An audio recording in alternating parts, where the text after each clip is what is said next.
उतार चढ़ाव के बीच सीमित दायरे में बाजार में कारोबार। कल की शानदार तेजी के बाद आज ठहर कर रुककर सांस लेते हुए बाजार आखिरी 1.5 घंटे के एक्शन के लिए हो जाइए तैयार। क्या आएगी बेहतरीन स्मार्ट रिकवरी या फिर रहेगा आज दबाव? 18,000 के ऊपर बंद हो पाएंगे या नहीं?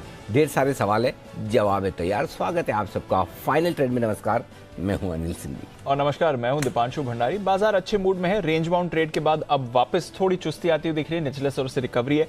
आखिरी 1.5 घंटे में कैसा रहेगा एक्शन, आइए जानते हैं अनिल जी के साथ। बताएं सर, इस समय की बड़ी बातें क्या है? बिल्कुल छोटी सी रेंज है, 125 पॉइंट की निफ्टी पर। हाँ, बैंक निफ्टी पे छोटी रेंज नहीं कहेंगे, वहां पर रेंज अच्छी खासी है। लगभग 600-700 पॉइंट की रेंज बैंक निफ्टी में और इस रेंज में ट्रेड होता हुआ दिख रहा है आज के सेशन में, जहां अच्छी रिकवरी मिड सेशन से देखने को मिल रही है। और अब लाल और हरे निशान के बीच में झूलते हुए निफ्टी पर आप बात करते करते 40-50 पॉइंट नीचे भी आया है। तो बिल्कुल थोड़े ऊपर नीचे आज बाजार होते हुए दिख रहे हैं, लेकिन ओवरऑल अगर आप देखें तो सीमित दायरे में कारोबार होता हुआ दिख रहा है। प्राइवेट बैंक्स, यही आज थोड़ी सी समस्या है और स्पेशली एचडीएफसी बैंक की गिरावट की वजह से थोड़ा सा मामला बिगड़ता हुआ नजर आ रहा है।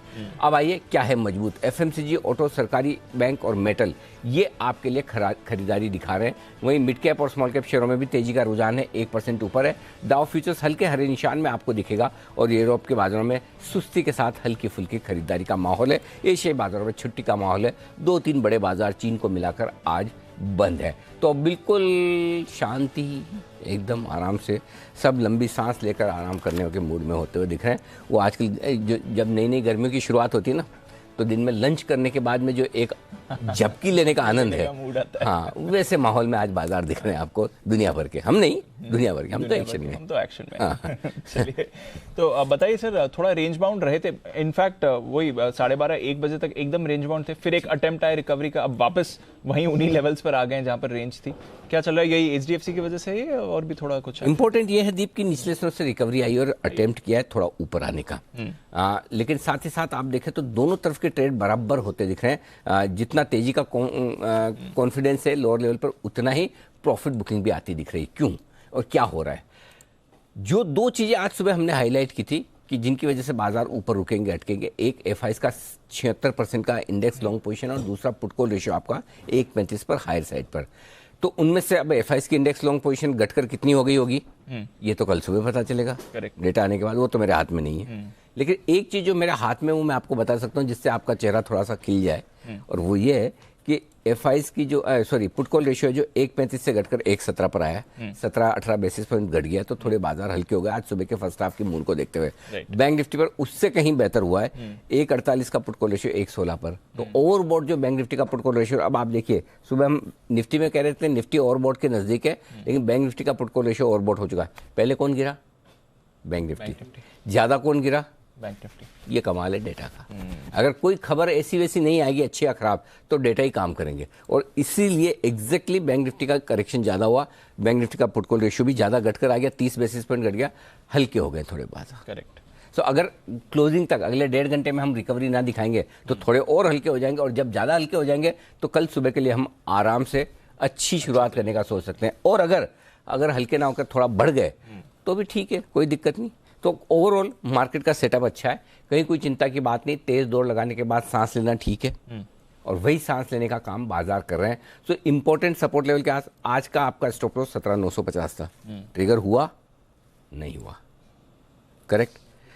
आज आपका स्टॉप लॉस बैंक निफ्टी पर 38,000 का था। ट्रिगर हुआ? नहीं हुआ।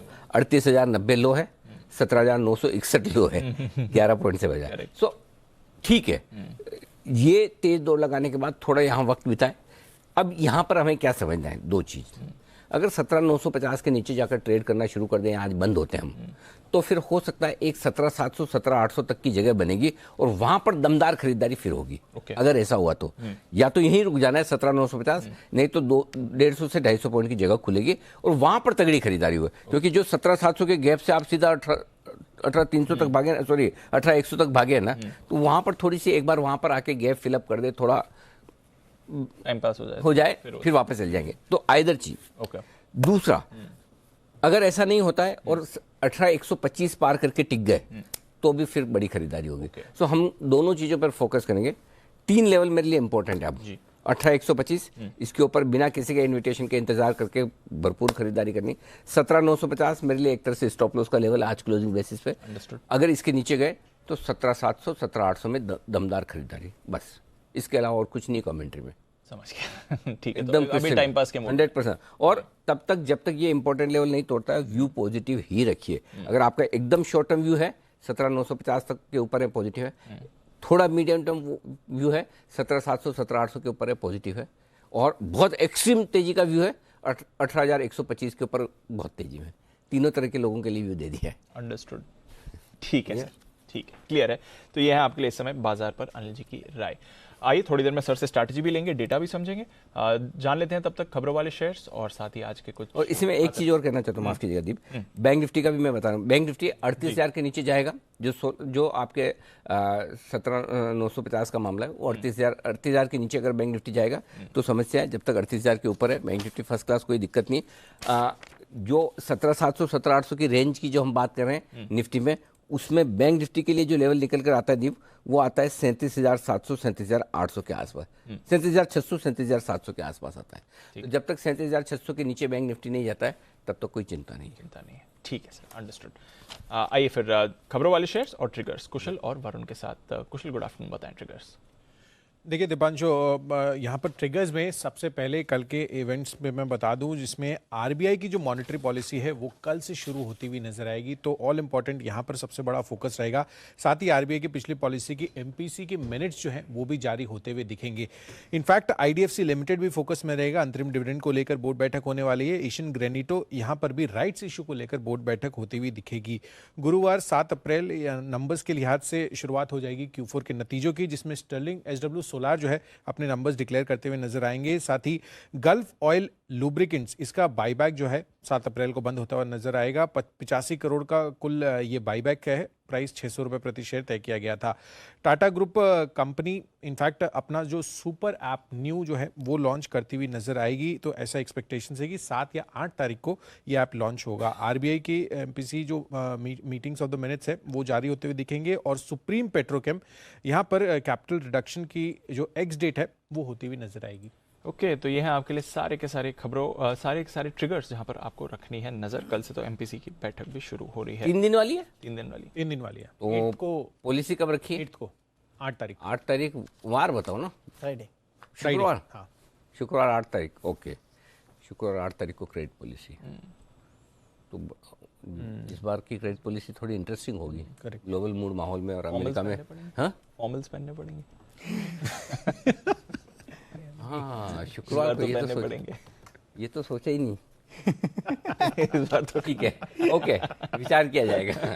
हाँ, ये ठीक बात। आइए वरुण, बताएं खबरों वाले शेयर्स। यहाँ पे L&T फाइनेंस, इस कंपनी ने अपडेट दिया है कि इस कंपनी की एक सब्सिडरी है, उसके बेसिकली 3,460 करोड़ के आसपास के एनपीएस थे जो इन्होंने फिनिक्स ARC को बेचे, जो कि कोटक बैंक की एक कंपनी है। L&T यहाँ पे 1,000 से 2,500 करोड़ के रेंज में इस कंपनी को ऑर्डर मिले हैं। करूर वैश्य बैंक, इस कंपनी ने अपडेट दिया है कि 31 मार्च तक जो डिपॉजिट है 68,680 करोड़ के आसपास रहे हैं, एडवांसेस 58,086 करोड़ के आसपास। उज्जीवन स्मॉल फाइनेंस बैंक, 31 मार्च तक डिपॉजिट 18,290 करोड़, कासा रेशियो जो है 20.5 से बढ़कर 27.3% के आसपास रहा है। ग्रॉस लोन बुक 18,160 करोड़ पे रही है। NLC इंडिया FY22 में रेवेन्यू करेक्शन जो है करीब 15,486 करोड़ है। लिग्नाइट उत्पादन में करीब 30% के आसपास की बढ़ोतरी हुई है। वहीं ल्यूपिन एल्बियन के साथ इन्होंने लाइसेंसिंग करार किया है। दिल की बीमारी के इस्तेमाल में होती है जो दवा का इस्तेमाल, उसके लिए करार जो है वो इस कंपनी ने किया है। दक्षिण और पूर्व एशिया क्षेत्र की में दवा की बिक्री जो है वो ये कंपनी करेगी। इसके अलावा तारापुर प्लांट को 4 आपत्तियां जारी हुई है। US FDA ने जांच की थी, उसमें 4 आपत्तियां जारी हुई है। 22 मार्च से 4 अप्रैल के बीच में जांच हुई थी। डॉक्टर रेड्डीज कंपनी ने एक नई दवा लॉन्च की है। अमेरिका में दवा जो है उसको लॉन्च किया गया है। अर्थराइटिस और कैंसर के इस्तेमाल में इलाज के लिए इस दवा का इस्तेमाल होता है। सुवेंट फार्मा फॉर्मुलेशन की एक कंपनी है कैस्पर फार्मा, उसमें 100% हिस्सेदारी ये कंपनी खरीद रही है 155 करोड़ में। रामकृष्ण फोर्जिंग, इस कंपनी को 135 करोड़ के एक्सपोर्ट के ऑर्डर्स मिले हैं। टाटा पावर राजस्थान में 160 मेगावाट की क्षमता का सोलर प्लांट जो है वो इस कंपनी ने लॉन्च कर दिया है। नज़ारा टेक, गेम फंड, बिगक्राफ्ट में करीब करीब $25 लाख के आसपास का निवेश कंपनी करेगी, अपडेट आया है। CL एजुकेट, यहाँ पे कंपनी ने ग्रेटर नोएडा में केपेक्स जो है उसमें 48 क्लोज में जो है उसको बेच दिया, माफ़ कीजिएगा। और ICICI बैंक यहाँ पे SBI म्यूचुअल फंड ने हिस्सेदारी बढ़ाई है, 4.95% से बढ़ा के 5.1% किया है। और SBI कार्ड्स में 2,94,00,000 शेयर्स के बड़े सौदे हुए हैं। ये कैस्पर तो मच्छर भगाने की मशीन बनाता, वही वाला कैस्पर है कोई और है? नहीं अनिल जी, ये तो फॉर्मुलेशन बिजनेस में है, ये कोई और कैस्पर है मेरे ख्याल से। ये वो वाला नहीं होगा। मच्छर वाला भी तो आता है ना एक, वो उसका ही फॉर्मुलेशन बनाता होगा वो।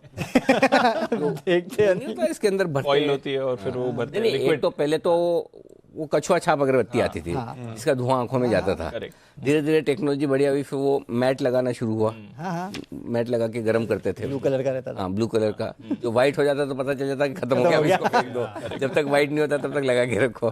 बराबर है। राइट। तीसरा वाला आया ये लिक्विड। इसके अंदर वो दिखता है कि अब धीरे धीरे जैसे कार में परफ्यूम और वो रखते हैं ना, जैसे धीरे धीरे खत्म हो गया। ये उसका तो नहीं बनाते लेकिन। मैं चेक करके बताता हूँ अनिल जी, मुझे नहीं पता। बंसल जी को पूछ ले, पूछ लो। ऐसे सब जनरल नॉलेज बंसल जी की तगड़ी है और वो फार्मा रिलेटेड मैटर भी है। जी बंसल जी, विशेष टिप्पणी आपकी। अनिल जी, आपने तो कॉलेज के दिनों की याद करा दी। अनिल जी, वो कैस्पर की वो टिक्की आती थी अनिल जी, उसकी मशीन भी आती थी। आपने हाँ। सही बोला, अभी तो लिक्विड आता है ना गुड नाइट वाला। हाँ। तब उस टिक्की को रखते थे। और अनिल जी, मैं तो शर्तिया मतलब कि कह सकता हूँ कि देखो, मैं तो अनिल जी वो कैस्पर की मशीन पे नहीं खरीदता था, क्योंकि उस मशीन से अच्छा उसको बल्ब के ऊपर रखे ना अनिल जी, बल्ब के ऊपर वो रखे, ज्यादा अच्छा मतलब कि इफेक्ट आता था। और मोस्ट लाइकली अनिल जी, आपके भी जो हॉस्टल था अनिल जी, आप नहीं तो आपके सहयोगी मित्र जो होंगे वो बल्ब के ऊपर ही जलाते होंगे अनिल जी उसको। ये लिक्विड तो अनिल जी पहले आया, बाद में आया है। बेचारी आपने तो अनिल जी पुरानी यादें ताजा कर दी। उसकी टिक्की की भी तो सोचो, बल्ब के ऊपर उसको बैलेंस बनाने में कितनी मुश्किल होती होगी। इधर इधर इधर इतना सा तो बल्ब ऐसे स्लोप वाला आपने तो रख दिया, अत्याचार कर दिया। चलिए ठीक है, यही तो इनोवेशन, इसको कहते हैं जुगाड़ टेक्नोलॉजी। जुगाड़ टेक्नोलॉजी, इसमें हम सब माहिर हैं। आइए करते हैं स्वागत हमारे खास मेहमानों का। कौन कौन जुड़ चुके हैं? सुमित जी, कुणाल जी, राकेश जी, वागले साहब, विश्वेश जी और सिमी जी, आप सबका बहुत बहुत स्वागत है। सबसे पहले तो एक बार शुरुआत की जाए, जो स्टॉक्स बड़े एक्शन में हैं उन्हीं पर राय लेते हुए। सुमित जी तैयार है? चलिए, तो सुमित जी की तरफ, सुमित जी ने हाथ भी खड़ा कर दिया। सुमित जी के लिए पहले बिगुल, चलते सीधे उनके पास।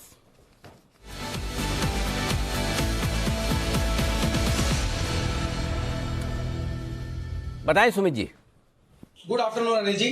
अनिल जी, मार्केट्स के अंदर ऊपरी लेवल से वापस से थोड़ा सा दबाव देखने को मिल रहा है, तो मेरे को लग रहा है कि यहाँ पे एक स्टॉक में सेलिंग देखने को मिल सकती है।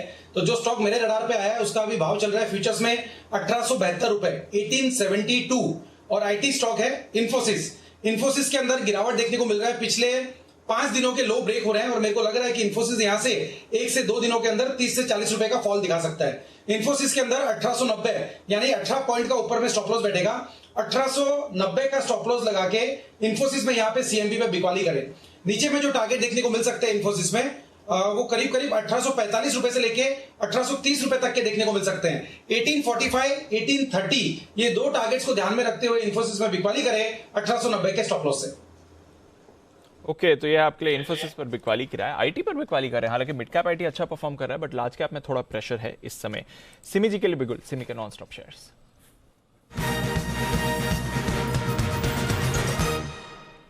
बताएं Simi ji. Very good afternoon Deepanshu. आज मार्केट ऊपरी लेवल से थोड़ा बहुत प्रॉफिट टेकिंग तो शो कर रहा है, पर एक सेक्टर जो मार्केट को अभी लीड कर रहा है, अभी नहीं सुबह से जो लीड कर रहा है, ऑटो सेक्टर, उसमें से एक स्टॉक मुझे पसंद है, एस्कॉर्ट्स। एक बहुत ही बढ़िया सा ब्रेकआउट देखने को मिला है, लोअर लेवल से बहुत ही अच्छा रिकवरी इसमें था। आज ये स्टॉक नया ब्रेकआउट दिया है और 1775 1780 के ऊपर इसमें फ्रेश ब्रेकआउट आया है। करंटली 1790 के ऊपर है। मुझे लगता है कि एस्कॉर्ट्स यहाँ से 1820 1840 तक जाने का पूरा दमखम रखता है। तो करंट लेवल पर एस्कॉर्ट्स को खरीदकर चलने का सलाह होगा। 1770 के नीचे स्टॉप लॉस लगाएंगे। पहला टारगेट होगा 1820, दूसरा होगा 1826, तीसरा होगा 1840-55। तो बहुत बड़ा मोमेंटम मैं इसमें स्टॉक में एक्सपेक्ट कर रही हूँ करंट लेवल से। तो मेरे तरफ से 1800, अभी 1800 हो चुका है, तो एस्कॉर्ट्स में खरीदारी करने का सलाह होगा। ओके, एस्कॉर्ट्स को करें खरीदारी, और ओपन ऑफर खत्म होने के बाद जो कुछ भी थोड़ा बहुत जो सेलिंग प्रेशर था वो पूरा खत्म होने के बाद स्टॉक तेज दौड़ लगाने को है तैयार। यहाँ से एक्शन होगा भरपूर। आइए एक्शन को बढ़ाते हैं आगे, और अब वक्त है हमारे सहयोगी तरुण शर्मा से बात करने का। एक बड़ी खबर तरुण हमें बताने जा रहे हैं, जो कि कई सारे तरह के लोन के फ्रॉड्स को लेकर है। तरुण बताइए, क्या है बड़ी खबर, क्या है एक्सक्लूसिव खबर आपके पास?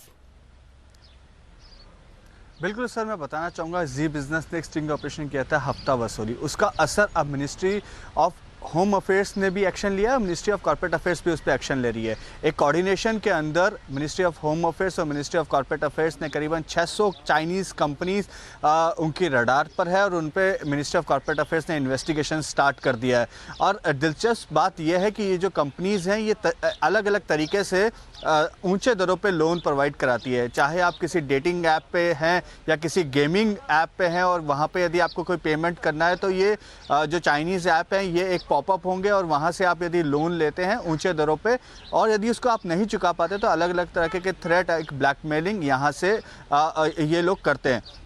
और जब एमसीए ने इसका इन्वेस्टिगेशन किया करीबन 600 कंपनीज़ का, इसमें देखा गया कि एक जो डायरेक्टर है वो इंडियन होता है और बाकी डायरेक्टर सब चाइनीज़ होते हैं और एक पैसा एक कंपनी के अंदर आता है और जब वो पैसा डिप्लॉय हो जाता है तो उस कंपनी को ये बिल्कुल एक रिडंडेंट कर देते हैं, उसमें कोई कामकाज नहीं करते, फिर नई एक कंपनी क्रिएट की जाती है और उसमें फिर उसी तरीके का मॉडस ऑपरेंडी अपनाया जाता है, पैसा मंगाया जाता है और फिर आगे डिप्लॉय किया जाता है। तो एक बड़ा action ministry of corporate affairs, एक coordination ministry of home affairs के साथ किया जा रहा है जी बिजनेस के हफ्ता वसूली के बाद। बिल्कुल, तो आज हफ्ता वसूली के पार्ट 2 में हमने ये स्टिंग ऑपरेशन किया था कि इन कंपनियां जो हिंदुस्तान के भोले भाले छोटे लोन लेने वाले लोगों को बुरी तरह से भारी भरकम ब्याज, पेनल्टी लगाकर और उगाई करने के, रिकवरी करने के अनऑफिशियल इलीगल तरीके अपनाने वाली ये कंपनियों के पीछे है कौन। और जो हमने लगभग 60 कंपनियों की शेयर होल्डिंग पैटर्न की जांच की थी, उसमें से एग्जैक्ट नंबर मुझे अभी याद नहीं, लेकिन जहाँ तक मुझे याद है लगभग 40-42 कंपनियां ऐसी थी जिनमें इन्वेस्टमेंट्स चीन के निवेशकों का था। तो चाइनीज इन्वेस्टर्स जो इनमें पैसा लगाकर वो हमारे यहाँ के देश के नागरिकों को बुरी तरह से लूट रहे थे। और जब ये ऑपरेशन हफ्ता वसूली का पार्ट 2 हमने किया, उसके बाद 2 से 3 बार ये मुद्दा संसद में उठा। हैदराबाद, बेंगलोर, कई जगह पर इस तरह की गिरफ्तारियां हुई, चीन के नागरिक भी पकड़े गए, दूसरे भी पकड़े गए। और अब ये खबर जो बता रहे हैं तरुण, वो बेहद इंटरेस्टिंग और बेहद अहम है कि अब इस पर सरकार का बड़ा एक्शन हो रहा है। सरकार इसमें जाकर देख रही कि किस तरह से चीन के लोगों ने हमारे यहाँ पर हमारे नागरिकों को इनडायरेक्टली लूटने का प्लान किया है। ये सब होता दिख रहा है। तो तरुण, बहुत बहुत बधाई और शुक्रिया भी ये बेहतरीन खबर बताने के लिए। और साथ ही हम लगातार कर रहे हैं, हालांकि जब लॉकडाउन के वक्त जितनी समस्याएं थी वहाँ से लेकर अब तक काफ़ी कुछ समस्याएं कम हुई है, लेकिन मैं जानता हूँ ख़त्म नहीं हुई। अब भी हमारे इन्वेस्टर्स, हमारे दर्शक जो हैं वो काफ़ी हमें ट्वीट करते हैं, अपनी प्रॉब्लम लिखते हैं। अभी हाल ही में मुंबई की भी हमने 2 से 3 स्टोरी ऐसी की जहाँ पर महिलाओं के साथ मतलब रिकवरी के इतने गंदे तरीके अपनाए गए हैं, मतलब आप बिलीव नहीं कर सकते जिस लेवल का वो काम कर रहे हैं। और ये कोई लोग हिंदुस्तानी लोग हिंदुस्तान के लोगों के साथ ऐसा कर ही नहीं सकते हैं, ये डेफिनेटली बाहर के लोग हैं। और ये चीज़ समझ में आ रही है और अब ये जो बातें पहुँची है सरकार तक और उसी का असर होता हुआ दिख रहा है कि अब सरकार के रडार पर ये सारी की सारी चीन की कंपनियाँ हैं। हम आपको पूरा भरोसा फिर से दिलाते हैं, विश्वास दिलाते हैं कि जब तक ये चीज़ें पूरी तरह से खत्म नहीं होंगी हम लगातार इस मुहिम को उठाते रहेंगे। हाँ, एक ही चीज़ है जो जिनमें मैं आप हमारे जितने दर्शक हैं उनको कहना चाहूँगा, आपने लोन लिया है, आपने पैसा उधार लिया है, सोच समझ कर लिया है, ठीक है। अनाप शनाप पेनल्टी नहीं होनी चाहिए, रिकवरी के गलत तरीके नहीं होने चाहिए, इलीगल काम नहीं होने चाहिए, लेकिन आपको पैसा देना है, ये ध्यान में रखें। मुद्दा उठाने का मतलब ये नहीं कि हम कहीं किसी भी तरह से इस चीज़ के खिलाफ हैं कि लोन ले लिया वापस नहीं देना। लोन आपको देना है, वक्त पे चुकाना है, वो अपनी जगह है, लेकिन कंपनियां अगर दिन का 2% ब्याज लगाना, ये नहीं चलेगा। 5,000 रुपये के लोन पे 500 रुपये रोज का ब्याज, ये हम नहीं होने देंगे। आप लोन दे रहे हैं, आप सोच समझ के दीजिए। अनाप शनाप ब्याज, अनाप शनाप पेनल्टी, ये हम नहीं करने देंगे। और दूसरा, रिकवरी के गलत तरीके नहीं अपनाने देंगे। इन 2 चीज़ों में हम आपके साथ हैं, लेकिन लोन रिपेमेंट जिन लोगों ने लिया है उन्हें करना ही है, उनमें आपकी जिम्मेदारी बनती है और उसकी चीज़ में किसी चीज़ से आप मना नहीं कर सकते। लेकिन जो काम गलत हो रहे हैं उसमें सरकार की तरफ से जो एक्शन होता दिख रहा है वो काबिल तारीफ है। तो सारे रेगुलेटर्स और सरकार, वित्त मंत्रालय, एमसीए, इवन आरबीआई ने बहुत बढ़िया काम किया इस पर। पूरा का पूरा उन्होंने गाइडलाइंस 2 बार जारी किया है। याद है आपने गवर्नर साहब से बात भी करी बिल्कुल, इसके बारे में, बिल्कुल हम उठाया भी था और फिर उन्होंने कहा भी था कि हम एक्शन लेंगे। बिल्कुल, जब आखिरी इंटरव्यू हुआ था दीप मेरा शक्तिकांता दास साहब के साथ, तब मैंने ये बात कही थी और उन्होंने बहुत प्रॉम्प्टली क्विक एक्शन लिया है। इवन मिनिस्ट्री ऑफ फाइनेंस ने, मिनिस्ट्री ऑफ कॉर्पोरेट अफेयर्स ने 2-3 बार मुद्दा लोकसभा में भी उठा। So I I am sure that logical conclusion तक चीजें पहुंच रही है। अब भी आपको कभी भी कोई भी दिक्कत है, आप प्लीज लिखिए हमें #ऑपरेशन हफ्ता वसूली। बिल्कुल। भले हम आपको 1-on-1 रिप्लाई ना करें, बहुत बार लोग सोचते हैं हमने लिखा आपने देखा नहीं, जवाब नहीं दिया, थोड़े अग्रेसिव हो जाते हैं, ये वो आपने 2 बार। आप ये निश्चिंत रहें कि हर ट्वीट का रिप्लाई देना जरूरी नहीं है। हमारी नॉलेज में जब तक जहां हमें लगता है कि इस मुद्दे को उठाना है, जिस लेवल पर उठाना है, जिस तरह की स्टोरीज करनी, हम करते रहेंगे। इसको हम पूरी तरह से खत्म करके दम लेंगे, इतना आप भरोसा रखिए। तो ये चीज हमने की है और आगे भी करते रहेंगे, ये जान रहे हैं जी।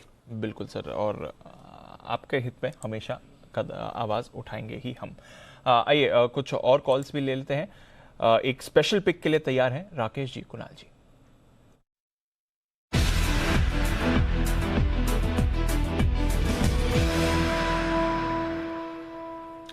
बताएं सर।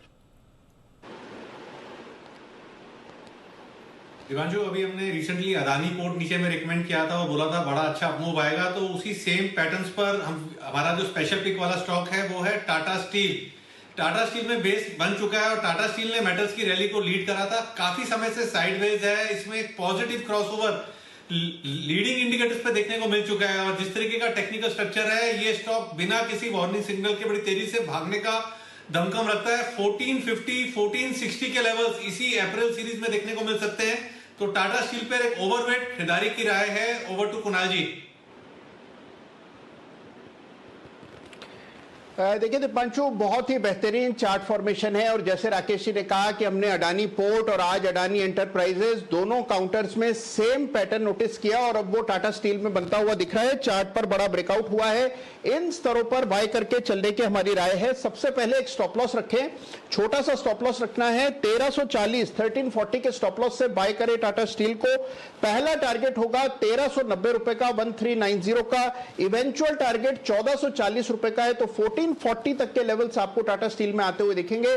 खरीद की राय है विशेष रूप से टाटा स्टील। ओके, तो ये है आपके लिए टाटा स्टील, जहां पर करनी है खरीदारी। एक स्पेशल पिक राकेश जी, कुणाल जी की तरफ से आती हुई दिख रही है। इस बीच कोजेंसिस के हवाले से खबर आ रही है, HDFC Bank and soon to be consolidated HDFC Bank, HDFC के MD शशिधर जगदीशन साहब कह रहे हैं कि अगर मर्जर के बाद या मर्जर के लिए होल्डिंग कंपनी बनानी पड़ी तो हम तैयार हैं। अगर RBI ने कहा कि होल्डिंग कंपनी स्ट्रक्चर उन्हें चाहिए इस मर्जर के लिए, तो हम उसके साथ जाने को तैयार हैं। ये आपके लिए कुछ कमेंट्स आते हुए दिख रहे हैं HDFC बैंक के MD के। बाकी उन्होंने कहा टेक्नोलॉजिकल इंटीग्रेशन होगा, मर्जर में ज़्यादा कॉम्प्लिकेशन नहीं है, कैपिटल बेस बढ़िया रहेगा, मर्जर के लिए कोई फ्रेश कैपिटल बढ़ाने की ज़रूरत नहीं है, काफ़ी सारे सिनर्जीज होंगे। जहाँ तक इस पूरे इंटीग्रेशन का सवाल है, कॉस्ट ऑफ फंड्स भी नीचे आने वाले हैं। RBI जो भी HDFC की लाइबिलिटीज़ हैं उस ग्रैंडफादरिंग के लिए भी मंजूरी देगी। और जो होल्डिंग कंपनी की बात है, ये सबसे बड़ी इंपॉर्टेंट बयान आ रहा है कि अगर एक होल्डिंग कंपनी बनानी पड़ी तो वो बनाने के लिए तैयार है, ताकि जो HDFC बैंक है और जो सारी सब्सिडरीज हैं वो उस होल्डिंग कंपनी के अंडर आ सके। तो ऐसा कहना है शशिधर जगदीशन साहब का, जो अभी अभी कॉमेंट्स आ रहे हैं कोजेंसिस की तरफ से। आइए हिमांशु जी भी हमारे साथ है तैयार, एक स्पेशल पिक दे रहे हैं। हिमांशु जी, करते हैं उनका स्वागत।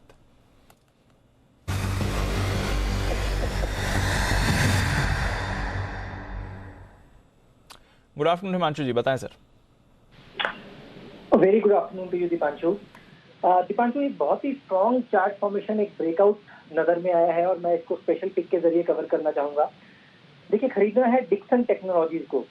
यहाँ पर दीपांशु एक बड़ी अंडर परफॉर्मेंस देखने को मिली है और अगर आप इसका डेली चार्ट देखें तो एक अच्छा लॉन्ग टर्म सपोर्ट जोन 3950, 4000 की जोन में एक पोटेंशियल डबल बॉटम बनाने के बाद आज के सेशन में इसमें डेली चार्ट में एक इन्वर्टेड हेड एंड शोल्डर से ह्यूज वॉल्यूम्स के साथ एक बड़ा ब्रेकआउट आते हुए नजर आ रहा है। तो ये स्टॉक यहाँ पे ठीक काफी बड़ी ट्रेडिंग दिखाने का पोटेंशियल है। ट्रेडिंग के लिहाज से आज या कल के लिए अगर टारगेट की बात करें तो मुझे लगता है कि पहला टारगेट यहाँ पर हम मेंटेन करके चलते हैं 4780 से 4800 रुपए तक का। लेकिन अगर 2 से 3 दिन का नजरिया है तो यहाँ से 5000 रुपए तक के टारगेट डिक्सन में आते हुए नजर आएंगे। जिस वेलोसिटी का ये कंसोलिडेशन का ब्रेकआउट है, मुझे लगता है कि इसे मिस नहीं करना चाहिए और यहाँ पर इस स्टॉक में बिल्कुल खरीदारी करके चलने की सलाह रहेगी। स्टॉप लॉस के तौर पे मैं समझता हूँ कि 4540 के नीचे का एक स्टॉप लॉस लगाकर डिक्सन टेक में यहाँ पर खरीदारी करके चला जा सकता है। तो दीपांशु, ये मेरी तरफ से पहली खरीदारी की पिक थी, स्पेशल पिक। हिमांशु जी, एक मिनट शांति। रुको रुको, ये डिक्सन टेक के पहले लेवल बताओ, ये जो लेवल्स आप दे रहे हो ये कैश के फ्यूचर्स के? अनिल जी फ्यूचर्स में 4,640 के करंट लेवल्स हैं। करेक्ट। 4,540 का स्टॉप लॉस है। करेक्ट। 4850 का पहला टारगेट है। 4850? 5,000 का दूसरा टारगेट है। 4850 पहला टारगेट जी। अच्छा, 4780 से 4850, वेरी गुड। कॉन्फिडेंस लेवल बढ़ रहा है। अच्छा, आपका कॉन्फिडेंस और बढ़ाऊं? बोलो। ये तो हमारे बिल्कुल। एक मिनट, बिगुल सिद्धार्थ जी के लिए। जी, उनका तो फेवरेट स्टॉक है। सिद्धार्थ जी के लिए बिगुल जरा जल्दी से हो जाए। बताएं सिद्धार्थ जी। जी बिल्कुल अनिल जी, आपने सही पहचाना। हिमांशु जी कतार में आगे निकल गए, बट हमारे आपके चेहरे पे जो रोशनी आती है आज, वो आती है डिक्सन के कारण। क्योंकि LED bulb manufacturer, contract manufacturer अगर कोई हो देश और दुनिया के लिए, वो हो डिक्सन टेक्नोलॉजी। बहुत ही बेहतरीन कंपनी है। जॉइंट वेंचर जो भारती के साथ किया है, ये भी 1400 से 1600 करोड़ का रेवेन्यू लाएगी कंपनी के लिए। ग्लोबल एस्पिरेशंस एलईडी में तो है ही है। रेफ्रिजरेटर सेगमेंट में भी 12% का मार्केट शेयर आज डिक्सन टेक्नोलॉजी लाता है। मोबाइल फोन्स, एमआई के मोबाइल फोन्स, एसर के लैपटॉप्स डिक्सन बनाती है। ये हमारे भारत का कॉन्ट्रैक्ट मैन्युफैक्चरर है। आन बान शान डिक्सन टेक। टारगेट होगा 4936, 4936 का। 4936 एकदम परफेक्ट, यही वाला टारगेट रखना है? बिल्कुल अनिल जी, यही टारगेट रखना है। लॉक कर देना है। लॉक किया जाए तो गजब के बुलिश है डिक्सन टेक पे हमारे सिद्धार्थ जी भी और हिमांशु जी भी, और लगभग दोनों एक साथ दोनों की कॉल आई। मतलब फास्टेस्ट फिंगर फर्स्ट में आगे निकले हो ऐसा भी नहीं है, तो फोटो फिनिश में। फोटो फिनिश है। हाँ, फास्टेस्ट फिंगर फर्स्ट में तो फिर भी पता चला जाता है किसने पहले बटन दबाया। फोटो फिनिश में आगे निकले हिमांशु जी, थोड़े से फोटो फिनिश में। तो चलिए, ये है आपके लिए डिक्सन टेक्नोलॉजी पर खरीदारी करने की राय। अच्छा, हिमांशु जी की तरफ से एक और पिक है, स्पेशल पिक। हिमांशु जी बताइए। जी अनिल जी, कुछ दिन पहले आपको याद होगा कि काफी एक्सपर्ट की तरफ से एसआरएफ में एक स्पेशल खरीदारी की कॉल आई थी एक्सपायरी से जस्ट 1-2 दिन पहले। स्टॉक उस इंटेंसिटी से नहीं बढ़ा जिस हिसाब से ब्रेकआउट था, लेकिन आज के सेशन में अनिल जी उसमें एक बड़ा जबरदस्त ब्रेकआउट आया है। ऑलरेडी मैंने 12:40 के शो में उसमें बाय रिकमेंडेशन दी थी, तो जिन व्यूअर्स ने भी उसको होल्ड किया हुआ है, बने रहे। जिस तरह का डेरिवेटिव डेटा है, स्टॉक 3000 पे जाने को तैयार है। स्पेशल से है आदित्य बिरला फैशन रिटेल। अगर अनिल जी इस सेक्टर के स्टॉक्स की बात करें तो चाहे वो एसआरएफ हो, चाहे वो ट्रेंड्स हो, और आज आदित्य बिरला फैशन रिटेल में जिस तरह का एक बड़ा ब्रेकआउट, एक राउंडिंग बॉटम फॉर्मेशन का एक फ्लैट फॉर्मेशन में एक ब्रेकआउट आता हुआ नजर आया है, मुझे लगता है आदित्य बिरला फैशन रिटेल यहाँ से Anil ji one way move दिखाने के लिए तैयार है। बहुत ही स्ट्रॉन्ग कंसोलिडेशन का ब्रेकआउट आते हुए नजर आया है। तो 320 से 322 रुपए का पहला टारगेट होगा अनिल जी आदित्य बिरला फैशन रिटेल का, जो कि आज या कल तक का टारगेट है। 305 रुपए का स्टॉप लॉस है, लेकिन मेरा मानना है कि ये स्टॉक 340-350 रुपए तक के टारगेट इसी सीरीज में दिखाता हुआ नजर आएगा। तो आदित्य बिरला फैशन रिटेल दूसरी स्पेशल पिक है अनिल जी, जिसमें खरीदारी करके चला जा सकता है। डबल बोनांजा हिमांशु जी की तरफ से डिक्सन टेक और एबी फैशन दोनों पर करके चले आप खरीदारी। अच्छे टारगेट्स यहाँ पर आएंगे। 350 का पोजिशनल टारगेट एबी फैशन पर आते हुए दिख रहा है और 5000 तक डिक्सन टेक भी जा सकता है। शुक्रिया हिमांशु जी हमारे साथ जुड़ने के लिए और अपनी कॉल्स शेयर करने के लिए। आइए वागले साहब के पास चलते हैं। वागले का wonder.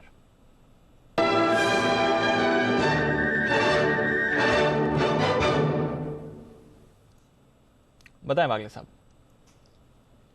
Afternoon Deepanshu, afternoon Anil ji. थोड़ा सा रिपीटेशन होगा। ABFRL ही मेरा स्टॉक है और 314 के करंट भाव पे मैं बिल्कुल हिमांशु जी के साथ हूँ। पहला टारगेट 325 का, दूसरा टारगेट 333, 335 का। ये दूसरा टारगेट शायद 1 से 2 दिनों में आ सकता है।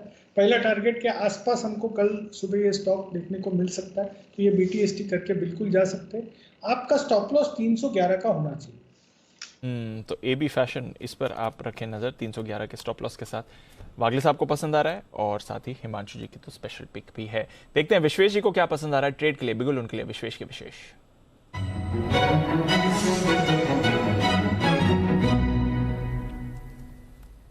बताएं सर। बैंक निफ्टी खरीदना है दीपांशु, और मुझे लगता है कि बैंक निफ्टी ने ये जो अभी पुल बैक दिया है 750 टू 400 का, in my opinion that is a buying opportunity. तो बैंक निफ्टी का 38,500 का कॉल ऑप्शन 230 रुपये के आसपास चल रहा है। मुझे लगता है 200 तक मिले तो अक्यूमुलेट करना चाहिए। थोड़ा सा वाइडर स्टॉप लॉस रखेंगे कंसिडरिंग वीकली ऑप्शन है 130 के आसपास। इसमें टारगेट 350, 450 और 500 के रहेंगे। मुझे लगता है कि देख somebody has tried a very hard to pull down the Bank Nifty because 38,500 में हाईएस्ट कॉल राइटिंग है, और जिस फ्यूरियोसिटी से बैंक निफ्टी ऊपर आ रहा है मुझे लगता है somebody want to have an expiry around this level. Because अगर आप ओवरऑल ओआई पोजीशन देखोगे तो it's very very crucial for call writers to hold a level of 38,500, but जिस हिसाब से ICICI Bank stock hold out है around 750, मुझे लगता है ICICI Bank single handedly can move the market on a Bank Nifty at least. तो मुझे लगता है बैंक निफ्टी 39,000 की ओर जा रहा है। इनफैक्ट ये पूरा जो मूव है 35,000 से हमने ये पूरा मूव एंटिसिपेट किया है, और समहाउ मुझे लग रहा है कि bank Nifty is heading for 39,500। तो यहाँ पे 38,500 का कॉल ये वीक सीरीज का। ओके, तो ये है आपके लिए बैंक निफ्टी का 38,500 का कॉल ऑप्शन 200 रुपये में लेना बराबर है, और 130 का स्टॉप लॉस 350, 450, 500 तीन टारगेट के लिए यहाँ पर करनी है खरीदारी। बैंक निफ्टी यहाँ से कमाल करने को होता हुआ तैयार, ये मानना है विश्वेश जी का। गजब। बैंक निफ्टी सर 39,000 की बात कर रहे हैं विश्वेश विश्वेश जी 39,000 ना टारगेट क्या है? मतलब सर ये जो हाइज थे इसके फरवरी के वो समवेयर अराउंड 39,500 के थे। मुझे लगता है वो रेंज हम रीटेस्ट कर सकते हैं वापस एक बार। देखिए अक्टूबर के हाई टेस्ट कराओ ना। अक्टूबर वाले पता है कि याद नहीं है? याद नहीं है इसलिए फरवरी वाले बोल रहे हो? नहीं याद है तो मैं बता दूं। अनिल जी हमको बसीन जी चाहिए होंगे। बसीन जी तो आ ही रहे अभी 10 मिनट में। हमें बसीन अक्टूबर वाले बता देता हूँ। 25 अक्टूबर का हाई 41,829 अब तक का लाइफ टाइम हाई है, और 26 अक्टूबर का closing life time high 41,238। Just for your information, ताकि अगर कभी बड़ा टारगेट देने का मन हो तो पता रहना चाहिए भाई, हमारा काम बताने का है। बाकी तो देखो आप स्वयं जाने माने एक्सपर्ट है। बैंक निफ्टी तो विश्वेश जी के इशारों पे चलता ही है, कोई सवाल ही नहीं। तो विश्वेश जी की तरफ से ये है आपके लिए। आइए एक बिगुल सिमी जी के लिए, सिमी के नॉन स्टॉप शेयर।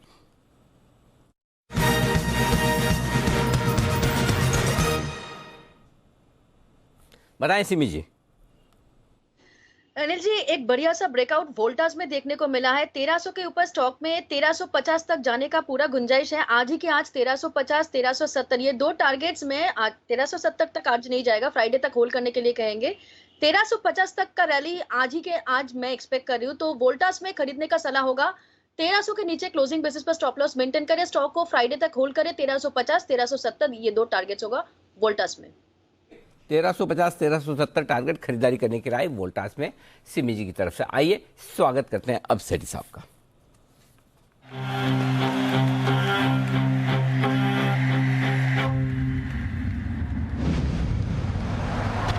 कभी कभी खुशी के लिए एक उदाहरण ही काफी है। ईबिक्स कैश हर खुशी के लिए काफी है।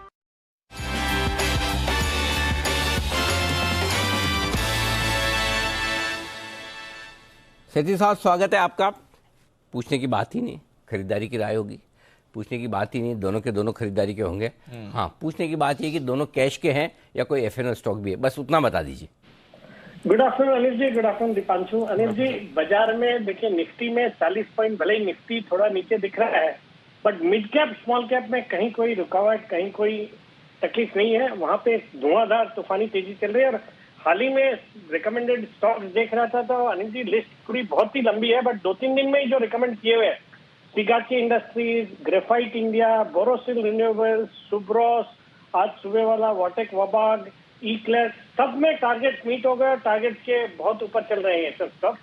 तो कोई इसमें भी अनुमान लगाना डिफिकल्ट नहीं है कि दोनों स्टॉक कैश मार्केट के स्टॉक है आज भी। अरे वाह, चलिए बहुत बढ़िया, दोनों कैश के स्टॉक। करिए शुरुआत सर, पहला कौन सा? पहला स्टॉक अनिल जी एक फार्मा कंपनी है, सॉलिड दमदार क्वालिटी की फार्मा कंपनी। स्टॉक का नाम है एरिस लाइफ साइंसेज, जो कि अभी 725 के लेवल पे स्टॉक ट्रेड कर रहा है। एक बहुत ही अच्छी फंडामेंटल्स वाली फार्मा कंपनी, और इस कंपनी को हम वैसे जानते हैं बिकॉज इनका एक प्रोडक्ट है टेओ 60 के, एक जो विटामिन डी की टैबलेट्स और सैचेज आते हैं, बहुत ही पॉपुलर है, हम सब ने कभी न कभी यूज किया है। कंपनी इसके अलावा डायबिटीज, न्यूरोलॉजी, गैस्ट्रोएंट्रोलॉजी और गायनिकोलॉजी इन सब सेगमेंट को कैटर करने वाली दवाइयां बनाती है। इन्होंने एक मुंबई की कंपनी है एमजे बायोफार्म, उसमें 70% स्टेक लिया और इंसुलिन सेगमेंट में कदम रखा जो कि एक हाई ग्रोथ एरिया है। दिसंबर क्वार्टर बहुत ही अच्छा था, 100 करोड़ का पैट किया जो पिछले साल 90 करोड़ का पैट था। फंडामेंटल्स अच्छे हैं, return on equity 23%, operating profit margin 32%, एक जीरो डेट कंपनी और FIIs DIIs 22% हिस्सेदारी रखते हैं इस स्टॉक में। तो इस स्टॉक में यहाँ पे खरीदारी करने की सलाह है। 760 का मेरा शॉर्ट टर्म टारगेट है, 715 का स्टॉप लॉस रखना है। ओके, तो ये है विटामिन डी। किस में काम आता है ये विटामिन डी जो ये बनाते हैं सेठी साहब? अनिल जी, विटामिन डी है तो विटामिन डी की कमी के लिए काम आता है, अपने हड्डियों को मजबूत करने में काम आता है अनिल जी। ओके, अगर मार्केट में कहीं आपकी पोजीशन गलत हो जाए और हड्डियां टूट जाए तो उसके लिए ये स्टॉक आपके लिए बढ़िया रहेगा, एरिस लाइफ साइंस। यहाँ पर खरीदारी करने की राय सेठी साहब की तरफ से आती हुई। सेठी साहब दूसरा स्टॉक बताइए सर। दूसरा स्टॉक भी अनिल जी एक दमदार कंपनी है, पहले भी कई बार रिकमेंड किया हुआ है नेशनल लेवल पे। स्टॉक का नाम है AIA इंजीनियरिंग जो कि अभी 1690 के लेवल पे ट्रेड करता है। इसके ईयरली हाइज है 2225 रुपए के। एक बहुत ही अच्छी क्वालिटी की इंजीनियरिंग कंपनी है जो कि पावर, सीमेंट, माइनिंग इन सब सेक्टर्स को कैटर करती है। 40 साल का कंपनी को एक्सपीरियंस है और ये दुनिया की second largest high-Chrome casting producer है। इसके दौरान चर्चा करी, रिकमेंड किया था बिकॉज जो गवर्नमेंट का फोकस था बजट पे केपेक्स के ऊपर, उसकी एक मेजर बेनिफिशियरी इस तरह की कंपनी हो सकती है। बहुत ही अच्छा track record, solid fundamentals, operating profit margin 25%, return ratios भी अच्छे हैं, जीरो डेट कंपनी है। और बाकी अनिल जी इसमें प्रोमोटर्स अराउंड 58-59% स्टेक ओन करते हैं। FIIs DIIs की हिस्सेदारी है 38% की, जिसमें SBI है, DSP, HDFC, कोटक, नालंदा और इन्वेस्टको। मैं इस स्टॉक पे बुलिश हूँ, बहुत अच्छा लेवल है अभी ये एंट्री करने के लिए 1690 के आसपास का। यहाँ पे खरीदना अपना टारगेट है 1750 का, बट मुझे लगता है कि इसका का लॉन्ग टर्म का भी नजरिया है तो ये वापस से अपने जो हाइज है उसको टेस्ट कर सकता है ये स्टॉक। AIA इंजीनियरिंग बढ़िया बेहतरीन क्वालिटी का स्टॉक, यहाँ पर भी खरीदारी करने की राय सेठी साहब की तरफ से है। आइए अब बढ़ते हैं आगे और एक जल्दी से पहले कुणाल जी राकेश जी को फ्री कर दें अगले काम के लिए। ये वाली कॉल लेंगे तो अगली वाली ढूंढना शुरू करेंगे, तो ये ले लेते हैं, उसके बाद मेरी 2:30 बजे की स्ट्रेटेजी।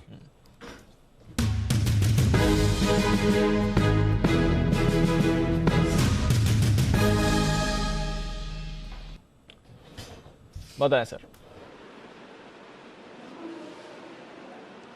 दीपांशु, हमारा जो चार्ट कॉर्नर पिक है वो है टाटा पावर। टाटा पावर के अंदर एक नीट, क्लीन, क्लियर ब्रेकआउट देखने को मिल रहा है। फरवरी 2022 के हाइस के ऊपर निकल रहा है। 258 की एक नेकलाइन को तोड़ा है और जिस तरीके का टेक्निकल स्ट्रक्चर है ये स्टॉक एक ब्लास्ट करने का दमखम रखता है। 270, 273 तक ये 1-2 दिन में ऊपर तक जाने का दमखम रखता है। ओवर टू कुणाल जी।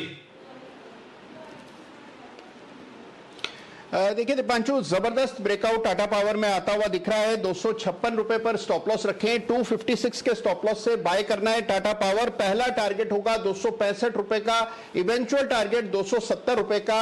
और अनिल जी, आपके 3:05 के लेवल के रास्ते में आने के लिए क्षमा चाहते हैं, तो अनिल जी प्लीज जल्दी से लेवल बता दें। दीप की जरूरत है या दीप को सीधा बता दूं कि दीप से पूछूं सवाल? अनिल जी देखिए, दीप का तो अनिल जी बहुत इंपॉर्टेंट रोल है। अनिल जी अभी आप लेवल बताएंगे तो 2 सवाल और करेंगे अनिल जी, लेकिन जो अब आपको अनुमति है अनिल जी, आप लेवल बता सकते हैं। लेकिन मैं ऐसा होने नहीं दूंगा। दीप आप ही बिगुल बजाओ और आप ही पूछो। आइए बिगुल स्ट्रैटेजी का।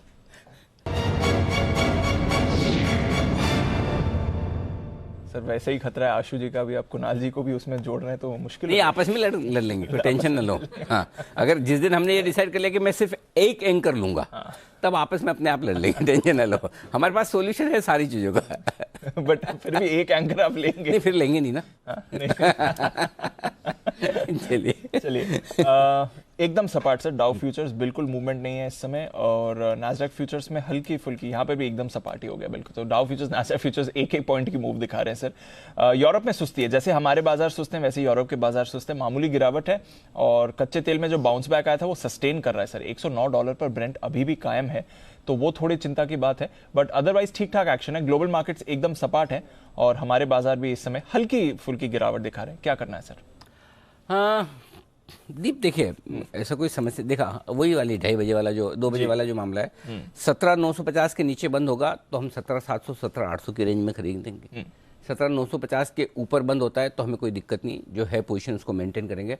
18,125 के ऊपर बंद होगा तो और भर भर के खरीदेंगे। ओके, ठीक है, ये तीनों फॉर्मूला अपने हैं। तो अभी हम होल्ड वाले जोन में, ठीक है। पॉइंट नंबर 1 क्यों है 18,000?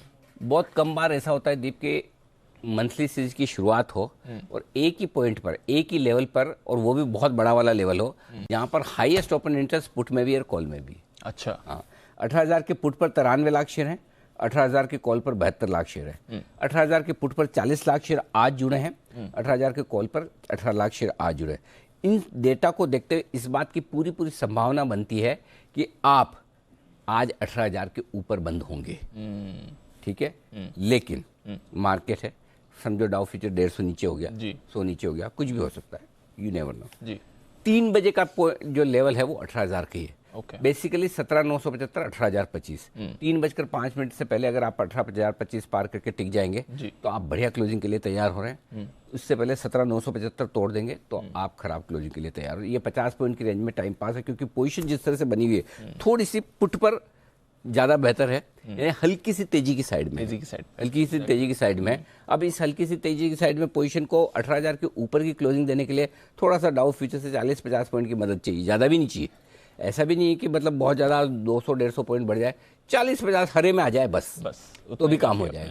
अब देखो नेस्डेक 1 पॉइंट ऊपर है पूरा, डाउ फ्यूचर्स 1 पॉइंट, डाउ पूरे 5 पॉइंट नीचे है। 5 हो गया, अभी कुछ तो करो भाई, मतलब हमको चलो डायरेक्शन मत भी दो, हमें कोई फर्क नहीं पड़ता लेकिन हमें थोड़ा सा काम हो जाए हमारा, या तो इधर कर दो या इधर कर दो। तो ये है 18,000 मेक और ब्रेक लेवल आपके लिए, जिस पर आप खड़े। संभावना ऊपर की तरफ 60% है, नीचे की तरफ 40% है, चांसेस ज्यादा है कि आप ऊपर बंद हो। क्लियर है? ठीक है सर।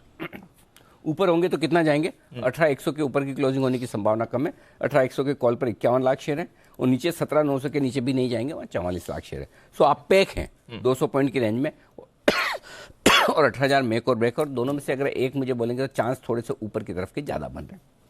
अब आइए बैंक निफ्टी, ठीक है। 38,500 मेक और ब्रेक है, 3:05 वाला लेवल। क्यों?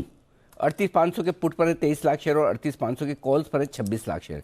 जैसे 18,000 पर पुट राइटर तेजी करने वाला मजबूती से खड़ा है, वहां पर 38,500 पर थोड़ा सा कॉल राइटर मजबूती से खड़ा है, 60% कॉल राइटर के फेवर में। अच्छा। तो आज 38,500 के ऊपर क्लोज होना थोड़ा सा मुश्किल है। तो ऊपर में 38,500 38,600 पर आपको बिकवाली आ जाएगी, नीचे 38,100 के आसपास आएंगे तो वहां खरीदारी आ जाएगी। ऐसा नहीं कि बहुत ज्यादा खराब होंगे। 38,100 आपके लिए सपोर्ट जोन है, 38,500 38,600 प्रॉफिट बुकिंग जोन है, बीच में कहीं जाके बंद हो जाएंगे। तो ये बैंक निफ्टी का क्लियर कट सिस्टम है। अंडरस्टूड, ठीक है सर। चलिए, ये है आपके लिए बाजार पर नजरिया, अनिल जी की तरफ से नजर रखते हैं इस पर। आइए एक बिगुल सिमी जी के लिए, सिमी का नॉन स्टॉप।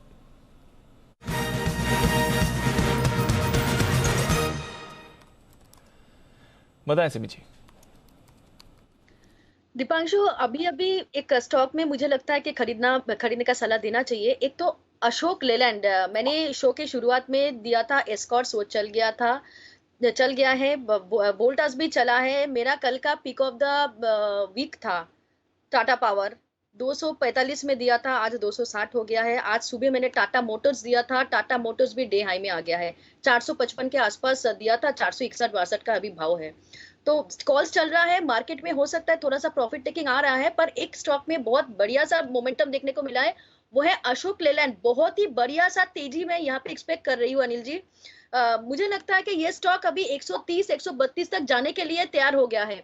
123.90 123.70 के आसपास मैंने कॉल चालू किया था। मुझे लगता है कि ये स्टॉक खरीदिए, 120 का स्टॉप लॉस के साथ खरीदना पड़ेगा। फ्राइडे तक होल्ड कीजिए, 130 132 यहाँ तक जाने का पूरा गुंजाइश है। बीच में 127 के आसपास थोड़ा सा हल्का सा रेजिस्टेंस है, पर ये स्टॉक 130-32 का टारगेट अचीव करने वाला है। Buy and hold Ashok Leyland. And hold Ashok Leyland, ये है आपके लिए राय इस समय सिमी जी की तरफ से। नजर रखेंगे अशोक लेलैंड पर। ऑटो काउंटर्स वैसे भी आज अच्छे एक्शन में है। एक बात है जहां पर आपको रखनी है नजर, एचडीएफसी बैंक, हमारी लगातार कोशिश रही है कुछ ऐसे इंटरेस्टिंग रिसर्च निकाल कर लाएं जिससे आपको मर्जर के बारे में और कुछ नई चीज पता चले। कल हमने आपको बताया कि जो 7% के लिए एफपीआईज की खरीदारी की विंडो बन रही है वो कैसे बनेगी। अब जो ये मर्जर हो रहा है इसके चलते म्यूचुअल फंड्स की हिस्सेदारी में कमी आ सकती है। आइए इसके बारे में थोड़ा समझते हैं। वैसे तो लगभग हर म्यूचुअल फंड के पास है वरुण, एचडीएफसी बैंक दोनों, बट मर्जर के बाद क्या सिचुएशन होगी? डेफिनेटली दीप, जैसे कि आपने कहा कि हर म्यूचुअल फंड के पास है, लेकिन किसी किसी के पास ज़्यादा भी है, ये सबसे बड़ी तकलीफ है। और देखिए, सेबी का एक रूल है जो कि कहता है कि म्यूचुअल फंड्स दरअसल कोई भी एक पर्टिकुलर थीम बनाते हैं या पोर्टफोलियो बनाते हैं, उसका 10% से ज़्यादा आप किसी एक स्पेसिफिक स्टॉक में नहीं डाल सकते। ये सेबी का रूल है। कोई भी फंड जो है वो किसी एक स्टॉक में 10% के ऊपर की होल्डिंग नहीं रख सकता। अब देखिए क्या है ना कि काफ़ी सारे फंड्स जो है वो एचडीएफसी को अलग से होल्ड करते हैं, एचडीएफसी बैंक को अलग से होल्ड करते हैं, लेकिन जब मर्जर हो जाएगा तो कहीं ना कहीं इनकी होल्डिंग जो है वो 10% के ऊपर निकल जाएगी। मिसाल के तौर पे अगर आप देखेंगे, कुछ रिपोर्ट्स में पढ़ रहा था और ये रिपोर्ट से मैं निकाल के लाया हूँ कि SBI long term advantage fund जो है इनका 9.5% के आसपास का हिस्सा एचडीएफसी बैंक में है। वहीं आईसीआईसीआई प्रू का अगर आप देखेंगे तो 9.5% हिस्सा एचडीएफसी बैंक में है। वही अलग अलग स्कीम्स के थ्रू हैं, अगर आप जाके देखेंगे शेयर होल्डिंग में तो शायद आपको ना मिले। वहीं axis long term equity fund का 5.5%, आईसीआईसीआई ब्लू चिप का 5.5% करीब करीब एचडीएफसी में है। तो जब ये मर्जर होगा तो काफ़ी सारे फंड्स ऐसे हैं जिनकी होल्डिंग जो है वो 10% के ऊपर जा सकती है। हो सकता है इसके वजह से कुछ फंड्स एचडीएफसी बैंक या एचडीएफसी लिमिटेड जहां भी हो, कैलकुलेटेड वे पे अपना एक्सपोजर थोड़ा थोड़ा करके एचडीएफसीज में कम कर सकते हैं। इसके लिए थोड़ी बहुत सेलिंग इनमें आ सकती है। तो ऐसा है कि कुछ फंड जो है वो एचडीएफसी या एचडीएफसी बैंक में अगले 18 महीने में, लेकिन याद रखिएगा समय बहुत लंबा है, क्योंकि जब हमने कल आपसे कहा था कि एफपीआई की बाइंग आएगी तो वो 18 महीनों के बाद आएगी जब ये मर्जर हो जाएगा। लेकिन ये जो मेरे ख्याल से सेलिंग होगी ना, ये अगले 18 महीने के टाइम फ्रेम में होगा, तो शायद आपको पता भी नहीं चले कि कब ये बेच के निकल गए। लेकिन नो डाउट ये अपनी होल्डिंग्स को थोड़ा बहुत एडजस्ट जरूर करेंगे।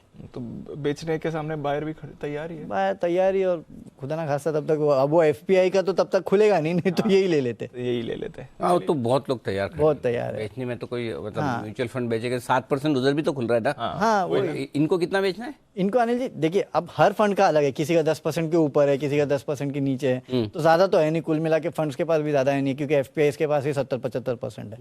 तो फंड्स के पास होगा कितना, बाकी पब्लिक के पास है। तो वो ये अनिल जी छोटा बड़ा वो अब ऐसा होगा ना, कभी किसी ब्लॉक डील में नाम आ गया किसी बड़े फंड का, तो लगेगा कि अरे इसने बेच दिया, लेकिन क्यों बेचा उसका रीजन अलग होगा।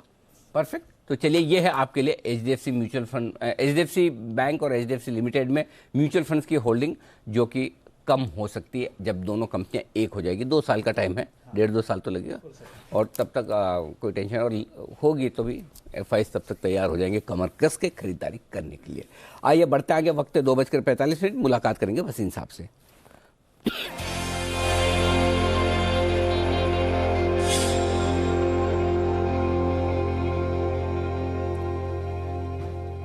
वसीम साहब, स्वागत है आपका। बताएं सर, बाजार बड़े सीमित दायरे में 18,000 के आसपास टाइम पास कर रहे हैं, क्या व्यू बन रहा है सर? अनिल जी, पहले अपडेट दे दूं, एमएनएम फाइनेंस सुबह दिया था, वो टारगेट हो गया 73.5, बॉश, भारत फोर्ज, परसिस्टेंट, तीनों अपने टारगेट हिट हो गए। अब मैं कह रहा हूं मार्केट में अच्छी पाउट आएगा अगले 2 दिन में प्रॉफिट बुकिंग का, तो यहाँ पे बेच के ही खरीदूंगा। बाकी मार्केट ओवरबॉट हो गई है, यहाँ बेचने की सलाह है। तो 3 कॉल्स है सर, तीनों बेचने की। बड़े लंबे समय बाद 3 कॉल, और तीनों की तीनों शॉर्ट कॉल, बताएं सर। तो पहले बेचिए बैंक निफ्टी 38,450 से 500, आज का जो हाई है वो स्टॉप लॉस है 38,780 शॉर्ट टर्म के लिए, नहीं तो 38,810 रखिए, 37,500 आपको दिख जाएगा कल तक। दूसरा बेचिए फेडरल बैंक 99.5 से 100, 102 का स्टॉप लॉस, 90 रुपए या 91.5 का टारगेट, 90 to 91.50। और तीसरा बेचिए सेल 8.5 रुपए में, 111 का स्टॉप लॉस, 103 का टारगेट। तो बैंक निफ्टी पहले तो बेचना है 38,450, 38,500 के रेंज में। ये लेवल्स जो बता रहे हैं वसीम साहब, ये बता रहे हैं फ्यूचर्स के, 38,810 का लगाइएगा स्टॉप लॉस, 37,500 तक आ सकता है। दूसरा है फेडरल बैंक, यहाँ पर बिकवाली करनी है आपको 99.50 रुपये से 100 रुपये के आसपास फ्यूचर्स है, यहाँ पर आपको बिकवाली करनी है। और 103 का लगाना है आपको स्टॉप लॉस, और स्टॉप लॉस 103 ही है ना सर? हाँ 103 का और 90 to 91.50 तक आपको मिल जाना चाहिए। 92 और 91.50 का यहाँ पर बनेगा टारगेट। और तीसरा स्टॉक बताएं सर, कौन सा बताया आपने तीसरा? सेल 8.5 रुपए में बेचिए, 11 का स्टॉप लॉस, 103 का टारगेट। 108.50 में बेचिए, 111 का टारगेट और 111 का स्टॉप लॉस और 103 के टारगेट के लिए सेल में भी करनी है बिकवाली। तो बड़े लंबे समय बाद क्या बात है, एक साथ 3 बिकवाली के कॉल वसीम साहब की तरफ से आते हुए दिख रहे हैं। वंडरफुल, बहुत बहुत धन्यवाद वसीम साहब। चलिए, तो हल्के फुल्के करेक्शन का इंतजार है और इस करेक्शन में बिकवाली करने की राय आपके लिए आती हुई दिख रही है। आइए सुपर सीड।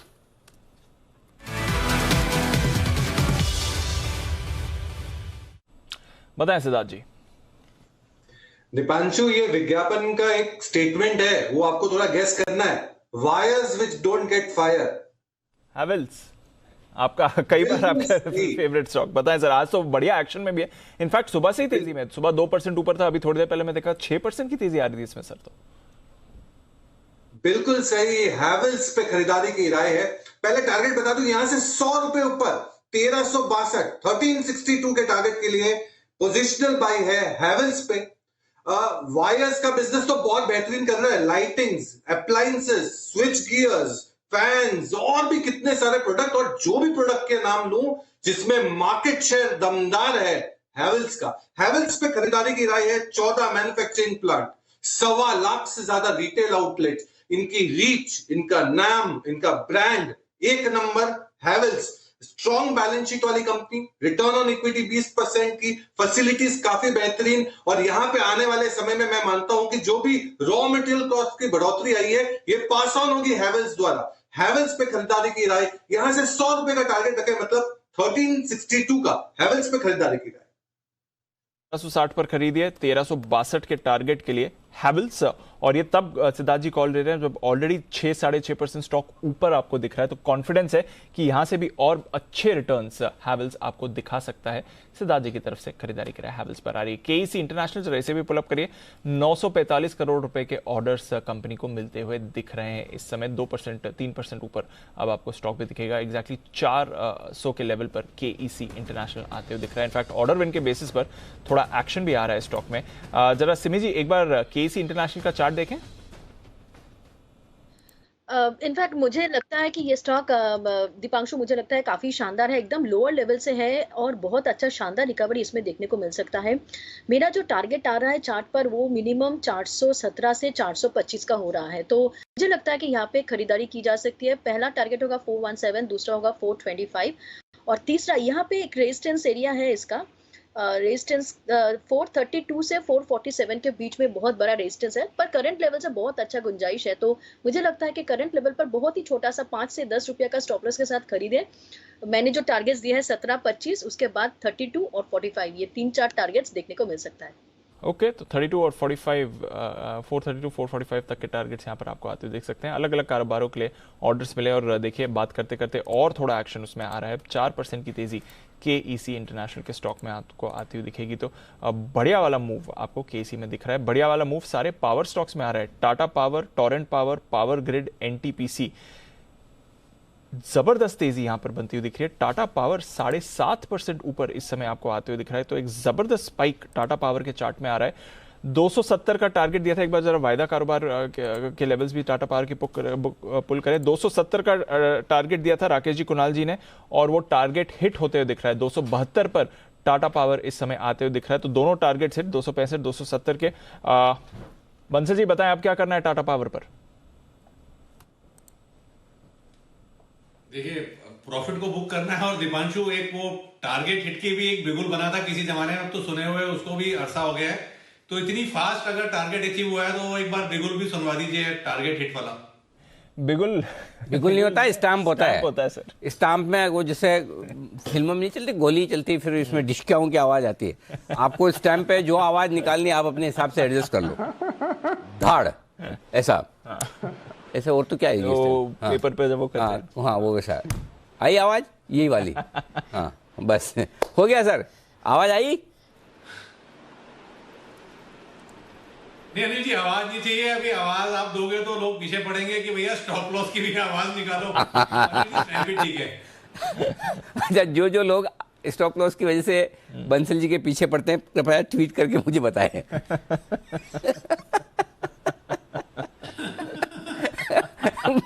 बंसल जी, ये 9 बॉल पे वो फ्री हिट मिली है मुझे एकदम, सच में 9 बॉल आपने ही डाली है, अब मैं फ्री हिट एंजॉय करूंगा।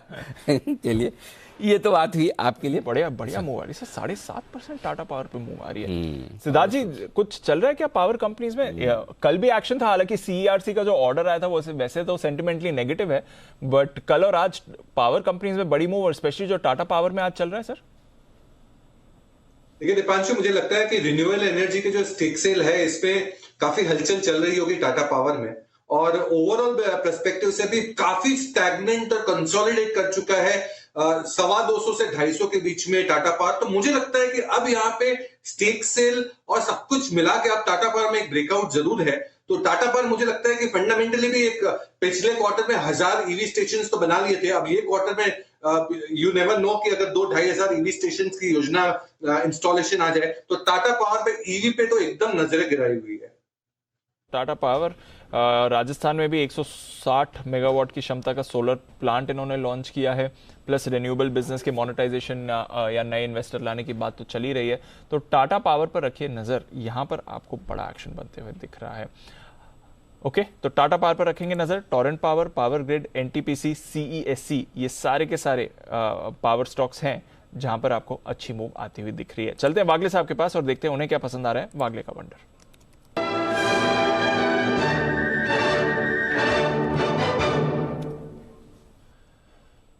बताएं सर। दीपांशु, आप ही ने जिक्र किया, उसी में से एक स्टॉक है पावर ग्रिड में पैटर्न बहुत अच्छा बना है। ऑब्वियसली वो मोमेंटम टाटा पावर में है, लेकिन उसका ऑलरेडी काफ़ी मूव आ चुकी है, पावर ग्रिड में मूव आनी बाकी है। तो 233 पे बाय करें, 230 का स्टॉप लॉस उसके नीचे जाएगा तो काट ले। मुझे लगता है कल तक 240 के लेवल्स मिलने चाहिए। पोजीशन में लिए 245, 246 के टारगेट्स आने चाहिए। ओके, तो 240, 245 के टारगेट्स के लिए खरीदारी करनी चाहिए पावर ग्रिड पर। आइए देखते हैं सिमी जी ने कौन सा स्टॉक स्पॉट किया है। बिल्कुल सिमी के non stop shares.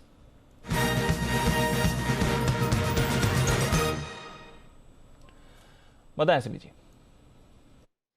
Deepanshu, power sector में शायद कुछ आया होगा, नहीं तो पूरा पावर सेक्टर में एकदम हालचाल मच गया है। अभी एक स्टॉक मेरा रडार पर आया है, इसमें बहुत ही बढ़िया सा तेजी मैं देख रही हूँ। स्टॉक का नाम है एबीबी। यहाँ से बहुत बढ़िया रैली देख रही हूँ मैं। 2240, 2250 का रैली कम से कम करंट लेवल से देखने को मिलना चाहिए। 2150 के नीचे स्टॉप लगाएंगे। 2180, 85 के आसपास भाव है, यहाँ पे खरीदने का सलाह होगा। 2240-50 के आसपास का पहला टारगेट वो फ्राइडे तक हिट होना चाहिए, और वो अगर 2240-50 का सेल ऑफ वहां पे जो मैं एक्सपेक्ट कर रही हूँ, वहां पे सेल ऑफ अगर एब्जॉर्ब हो जाता है तो स्टॉक 2300-2350 के ओर भागेगा। बहुत ही बढ़िया सा रैली एबीबी में देखने को मिलना चाहिए। एबीबी को सजेस्ट कर रही हूँ करंट लेवल से खरीदारी करके चलने के लिए। करंट लेवल से एबीबी पर करें खरीदारी, ये आपके लिए राय आ रही है सिमी जी की तरफ से, जो हमने स्पॉट किया था अभी थोड़ी देर पहले। देखिए सारे के सारे पावर स्टॉक्स पर आपको जबरदस्त मूव आती हुई दिख रही है। कुछ तो चल रहा है स्पेस में जिसकी वजह से पूरा सेक्टर इस समय बजिंग आपको दिखेगा। पावर स्टॉक्स पर आप रखिए नजर। सीईएससी अब 2.5% ऊपर आ गया है, वहां पर भी तेजी बनती हुई दिख रही है। सीजी पावर 5% ऊपर है। जेएसडब्ल्यू एनर्जी 5% ऊपर आपको दिख रहा है।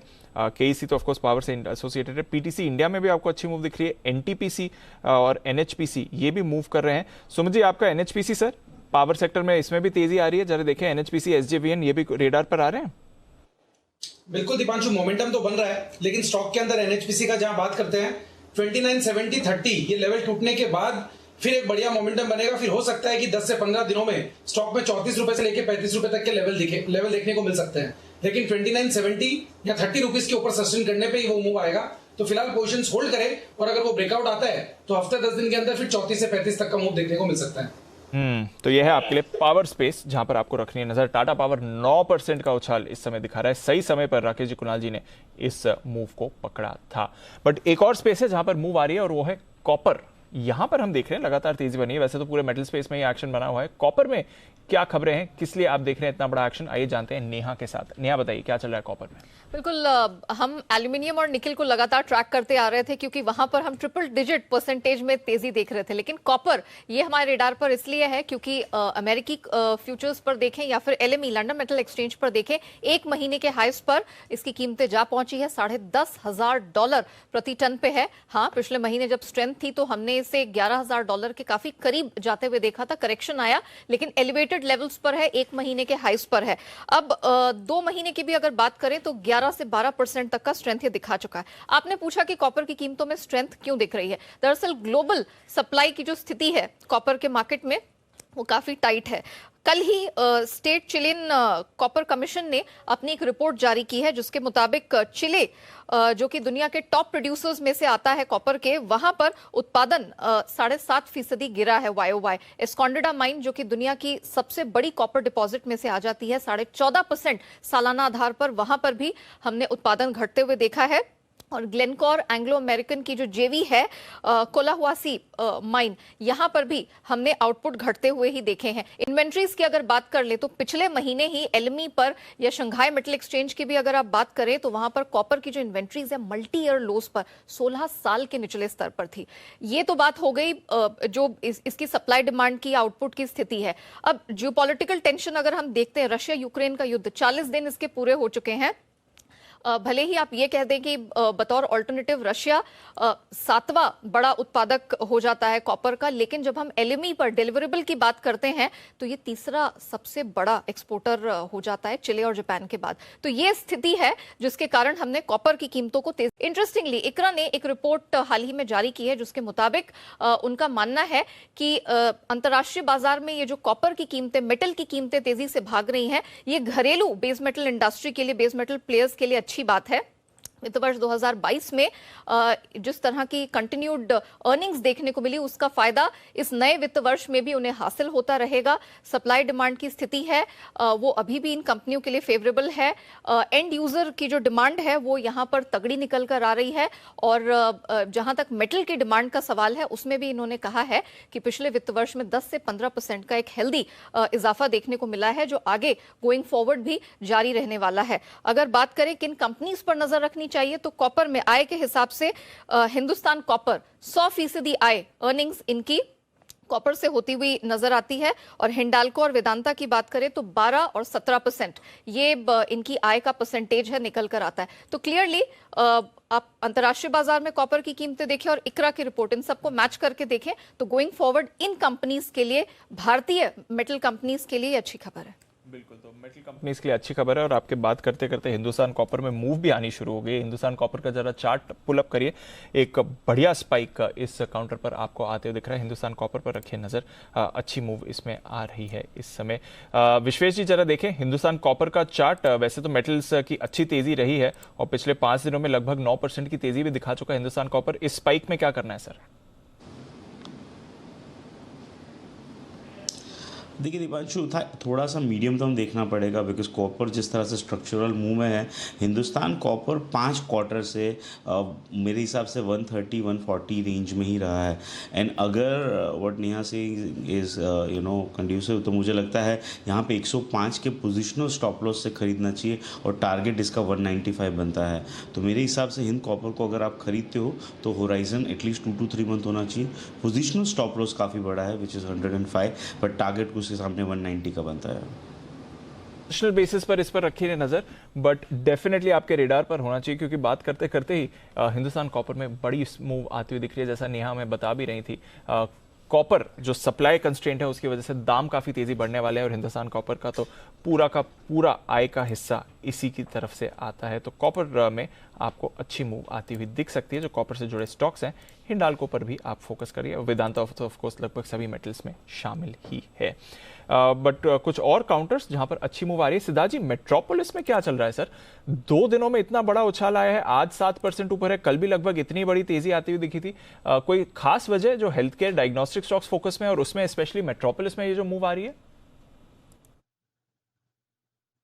जी नहीं दीपांशु, मुझे लगता है कि काफी गिर चुके थे पूरा ही स्पेस, डायग्नोस्टिक स्पेस, क्योंकि हॉस्पिटल स्पेस में एक तेजी बनी थी तो अब मैं मानता हूं कि कैचअप गेम चल रहा है पूरे सेक्टर में। बट आज के तारीख में भी अगर देखा जाए कंपैरिजन, अगर आप पूछे कि मैं डायग्नोस्टिक स्पेस के साथ जाऊंगा या हॉस्पिटल स्पेस के साथ जाऊंगा, तो हॉस्पिटल स्पेस के साथ जाना चाहिए, चाहे वो अपोलो हॉस्पिटल हो, मेरी favourite KIMS Krishna institute of medical studies. तो मुझे लगता है कि हॉस्पिटल स्पेस में ज्यादा दमदार है, बेड्स के एडिशन है, ग्रोथ है, तो हॉस्पिटल स्पेस में मैं ज्यादा बुलिश हूं। इसी के साथ अगर एक बिगुल बजवा दे तो आइए बिगुल एक और सुपर सेट का।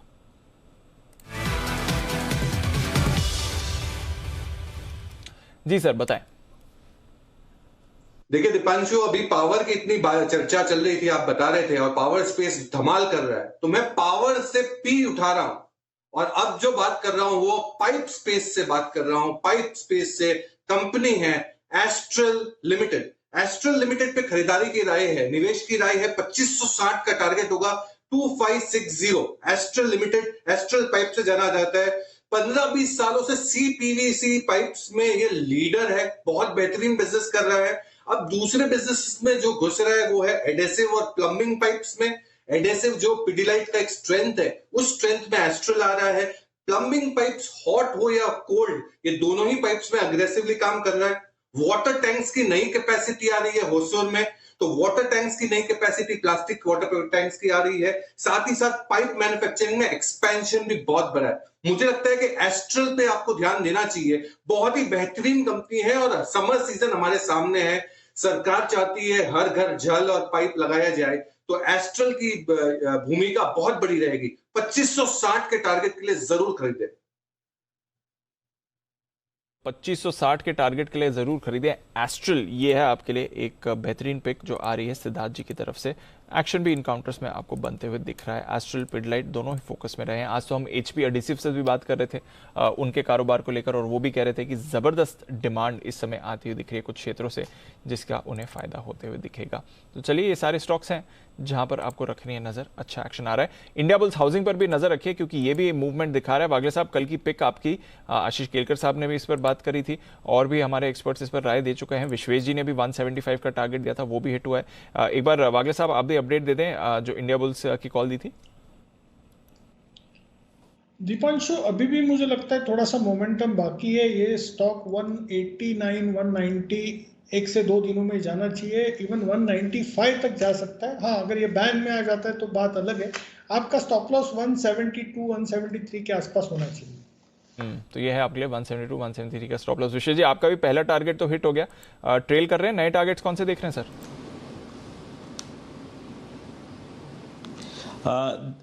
हमारे जो टारगेट थे 175, 185 और 190 के थे दीपांशु। तो 180 के कॉल में 22 लाख शेयर का ओपन इंटरेस्ट है। समहाउ मुझे लगता है कि ओवरऑल ये स्टॉक में जो लोअर लेवल से बाइंग है वो कंटिन्यू रह सकती है। मुझे लगता है 195, 200 ये सीरीज़ में देखने मिलेगा। और मैं अभी इसकी मार्केट वाइड पोजीशन चेक कर रहा था, अभी भी मार्केट वाइड पोजीशन जो है वो 76% ही है। जो सेल है, इंडिया बुल्स हाउसिंग है, अदानी पोर्ट है या सन टीवी वेल, इनको एक ही इंडिकेटर जज करना चाहिए मुझे लगता है मार्केट वाइड पोजीशन। तो मार्केट वाइड पोजीशन अभी भी स्मॉल है, means retail is not much there, that means there is an upside. तो दैट इज़ वाई मुझे लगता है कि 195 तक हम एक्सपेक्ट कर सकते हैं India bulls housing. India bulls housing finance यहाँ पर 175 के टारगेट विश्वेश जी के आए भी, और उसके बावजूद भी तेजी है। पेपर स्टॉक्स में भी तेजी बरकरार है। एक स्टॉक जो पीछे से बड़ा जबरदस्त मूव दिखाता हुआ नजर आ रहा है वो है तमिलनाडु न्यूज़ प्रिंट, TNPL, जिसे शॉर्ट फॉर्म में आप कहते हैं। 7% भागा पिछले कुछ मिनटों में। देखते हैं क्या कुछ कोई अच्छी खबर है या फिर वाकई में पेपर शेयर की गर्मी में तेज दौड़ लगाता हुआ नजर आ रहा है। सिमी जी जरा TNPL, तमिलनाडु न्यूज़ प्रिंट 190 पर, इसके चार्ट देखिए, राय दीजिए अपनी। अनिल जी, ये स्टॉक तो ऑलरेडी ऑल टाइम हाई पर है और मुझे लगता है कि यहाँ पे फ्रेश मोमेंटम आने वाला है। 180 का स्टॉप लॉस मैं सजेस्ट करूंगी स्टॉक के लिए, और यहाँ पे भी मुझे लगता है कि फ्रेश खरीदारी करके देखा जा सकता है। 225, 230 का पहला टारगेट होगा, जो कि मुझे लगता है कि बहुत जल्दी पॉसिबल है। तो 180 का स्टॉप लॉस के साथ TNPL में खरीदारी करने का सलाह होगा। 225, 230 ये मिनिमम टारगेट होगा, जो कि 1 से 2 ट्रेडिंग सेशन में आ जाना चाहिए। TNPL it's a buy. 225, 230 1-2 trading session में आना चाहिए अनिल जी। आपने जो स्टॉक पिक किया है ये आना चाहिए। अगर मोमेंटम यहाँ पे मेंटेन होता है तो आना चाहिए। एकदम ऑल टाइम हाई में है और ये स्टॉक पहले भी इसी रेंज के आसपास हाई बना था। लास्ट ईयर जब जून के महीने में स्टॉक 182 के आसपास हाई बना था और स्टॉक आज 182 का हाई को क्रॉस किया है, तो सेकंड टाइम जस्ट पहला हाई पिछला हाई को क्रॉस कर रहा है, इसमें फ्रेश मोमेंटम आने वाला है और पूरा पेपर सेक्टर अभी मोमेंटम में है और इसमें मुझे लगता है कि मोमेंटम आएगा। और लास्ट एक महीने का जो वॉल्यूम फॉर्मेशन है, देखिए जहां पे ब्रेकआउट्स दे रहा है, वॉल्यूम का कितना अच्छा साथ है। ये स्टॉक यहाँ से चलेगा अनिल जी, ये स्टॉक रुकने वाला नहीं है। आपने बहुत ही सही समय पर सही स्टॉक पहचाना है। 225 से 230 का मिनिमम टारगेट 1 से 2 ट्रेडिंग सेशन में। अच्छा, इतना तो मैंने सोचा ही नहीं था कि मैंने इतने सही समय पे इतना बढ़िया पहचान लिया। Thank you very much Simi ji, धन्यवाद। बिल्कुल। अच्छा, एक बार जरा राय ली जाए फंडामेंटली सिद्धार्थ जी से। सिद्धार्थ जी, तमिलनाडु न्यूज प्रिंट पर राय दीजिए आपकी। देखिए अनिल जी, बेहतरीन कंपनी और पेपर स्टॉक में जो वेस्ट पेपर या नॉर्मल पेपर भी जो बना रही है कंपनियां, सबके लिए बहुत फायदा है क्योंकि वेस्ट पेपर की डिमांड बढ़ रही है, स्कूल्स कॉलेजेस के रीओपनिंग, तो पेपर सेक्टर में टीएनपीएल काफी बेहतर है। डेफिनेटली सिमी जी के टारगेट्स अचीव हो जाए तो अच्छी बात है टेक्निकली, बट इसके साथ ही जेके पेपर भी, ये सेक्टर के बैलेंस शीट वाइज अगर देखा जाए तो जेके पेपर भी अव्वल नंबर की कंपनी है जो अच्छा परफॉर्म कर सकती है। ओके, तो पेपर स्टॉक्स पर बेसिकली आपको रखनी है नजर। जेके पेपर हो गया, तमिलनाडु न्यूज प्रिंट हो गया, यहाँ पर अच्छा एक्शन बन रहा है। एक स्टॉक जिसके बारे में अभी हम बात कर ही रहे थे सिद्धार्थ जी के साथ, और वो है मेट्रोपोलिस। 2 दिनों में जबरदस्त उछाल इस पर आया है। आइए जानते हैं कुशल के साथ चल क्या रहा है मेट्रोपोलिस के लिए। कोई स्पेसिफिक बात कुशल जिसकी वजह से ये स्टॉक इतना अच्छे एक्शन में है? देखिए, अब कहीं ना कहीं आई थिंक डायग्नोस्टिक स्पेस में मेट्रोपोलिस हेल्थ केयर सबसे ज़्यादा तेज़ी दिखाता हुआ नजर आ रहा है। कल भी ऑलमोस्ट 7% की तेज़ी थी और आज अगर आप देखें तो इंट्राडे करीब 13% के गेंस इसने बनाए थे, तो लगभग 2 दिनों में 20% के गेंस ऑलरेडी आ चुके हैं। अब आगे के लिए जो ट्रिगर्स हैं वो अब काफ़ी बढ़िया बनते हुए नजर आ रहे हैं। जिस तरह से FY22 में यहाँ पर अच्छा ग्रोथ हमें देखने को मिला था, FY23 और भी बेहतर रह सकता है, ऐसे एनालिस्ट मानकर चल रहे हैं। सबसे पहले तो यहाँ पर ये मान रहे हैं कि जो नए रीजन्स हैं या फिर मौजूदा रीजन्स में जो अपनी प्रेजेंस है वो कंपनी बढ़ाने पर अब अपना बड़ा फोकस कर रही है और अगले 3 सालों में लगभग 90 नई लैब्स जो हैं उसके विस्तार करने की योजना है। और जो पेशेंट्स सेंटर है वहाँ पर भी कंपनी बड़ी स्पाइक एक्सपेक्ट करके चल रही है। इनफैक्ट कंपनी का जो बड़ा फोकस है वो B2C सेगमेंट पे है, जहाँ से if I am not wrong करीबन 55 से 60% इनका रेवेन्यू आता है। वहाँ पर अब कंपनी जो है बड़ा फोकस करती हुई नजर आ रही है क्योंकि ये कंपैरेटिवली बेटर मार्जिन्स देता है as compare to B2B business. यही नहीं, आप देखिए डिजिटल माध्यम से कंपनी की आय का जो हिस्सा है वो भी लगातार बढ़ता हुआ नजर आ रहा है और यहाँ पर लगभग 8% था, FY22 में ये एक्सपेक्ट करके चल रहे हैं करीब 10% हो जाएगा और फर्दर उसमें इन्वेस्टमेंट्स करके यहाँ पर ये शेयर और बढ़ाया जा सकता है। तो कंपनी की जो कॉस्ट स्ट्रक्चर है ओवरऑल वो कम होती हुई नजर आएगी डिजिटल इनिशिएटिव्स अगर ये लेते हैं।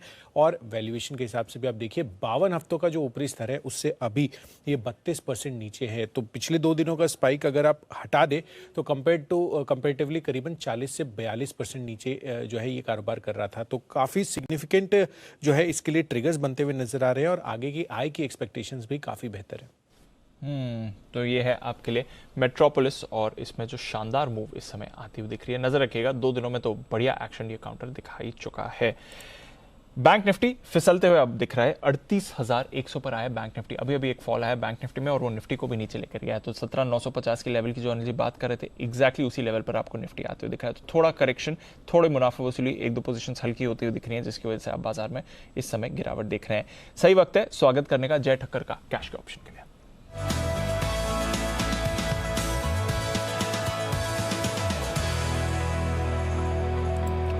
गुड आफ्टरनून जय, और डेज लो पर है बाजार, आप ज्वाइन भी कर रहे हैं इस समय, बताएं क्या करना है, क्या देख रहे हैं बाजार में?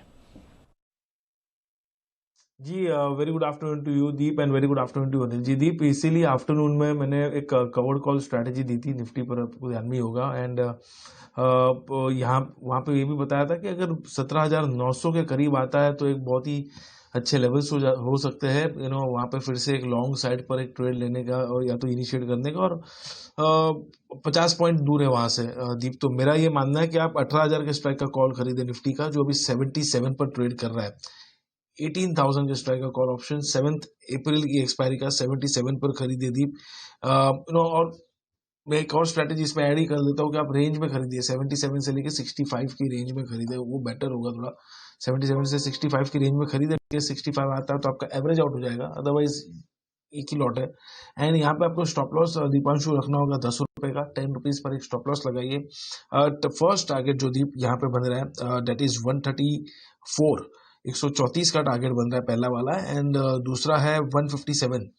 सो 134 157 ये दो टारगेट्स के लिए खरीदे। 18,000 के स्ट्राइक का कॉल दीप। मुझे ऐसा लग रहा है कि मार्केट्स 17,900 880 से लेकर 18,100 150 ये रेंज में है। इनफैक्ट 18,200 तो मैं कहते ही आ रहा हूँ कल से कि एक बहुत ही इंपॉर्टेंट लेवल है ये, expiry point of view, weekly expiry in fact. But then 18,100 150 ऊपर की तरफ और 17,900 880 नीचे की तरफ। तो लोअर साइड पर आप देखें तो कम जगह है, अगर वहां पे आ जाता है तो आप ऐड करना, ऊपर में बाउंस बैक अच्छा लेवल देखने मिल सकता है। सो बहुत बड़ी गिरावट तो मैं एक्सपेक्ट नहीं कर रहा हूँ। I think risk point of view long side पर मुझे ऐसा लग रहा है कि बेटर ट्रेड बन सकता है। तो अच्छे लेवल्स पर मिल रहा है, खरीदारी करके चले। 18,000 का कॉल भरोसा है जहां तक बाजार की बात है जय को, और इसलिए वो खरीदारी की भी राय आपको दे रहे हैं इस समय। नजर रखिए जहां तक एक्शन की बात है। बट बैंक्स पर प्रेशर बना है। फेडरल बैंक 4% फिसलते हुए दिखा है। एचडीएफसी बैंक और एचडीएफसी तो कमजोरी में है ही, बट फेडरल 4% फिसल रहा है। अभी भसीन साहब इस पर सेल कॉल भी देकर गए थे। 92 और 91 तक के टारगेट। कोटक, इंडसइंड, बंधन, ICICI, SBI, IDFC first, axis सारे आपको फिसलते हुए दिखे हैं। विश्वेश जी जरा राय दें एचडीएफसी बैंक पर एक बार। तो कल की बड़ी मूव के बाद आज जो कंसोलिडेशन आया है, थोड़ा और यहां से फिसल सकता है या इन लेवल्स पर स्टेबलाइज होना चाहिए? आई थिंक दीपांशु, मेरे हिसाब से कल की जो न्यूज़ में वॉल्यूम है वो इनक्रेडिबली हाई है, और मेरे हिसाब से 2017 के बाद फर्स्ट टाइम हमने इस तरह का वॉल्यूम देखा है। अब we know that the mutual fund industry holds a very large portion of the portfolio into HDFC Bank. तो कल मुझे लगता है कि इतनी बड़ी मूवमेंट में some sort of profit booking हुई होगी इंस्टीट्यूशनल इन्वेस्टर के द्वारा, जो ऊपर के लेवल पे प्रॉफिट बुक कर गए। What does that mean?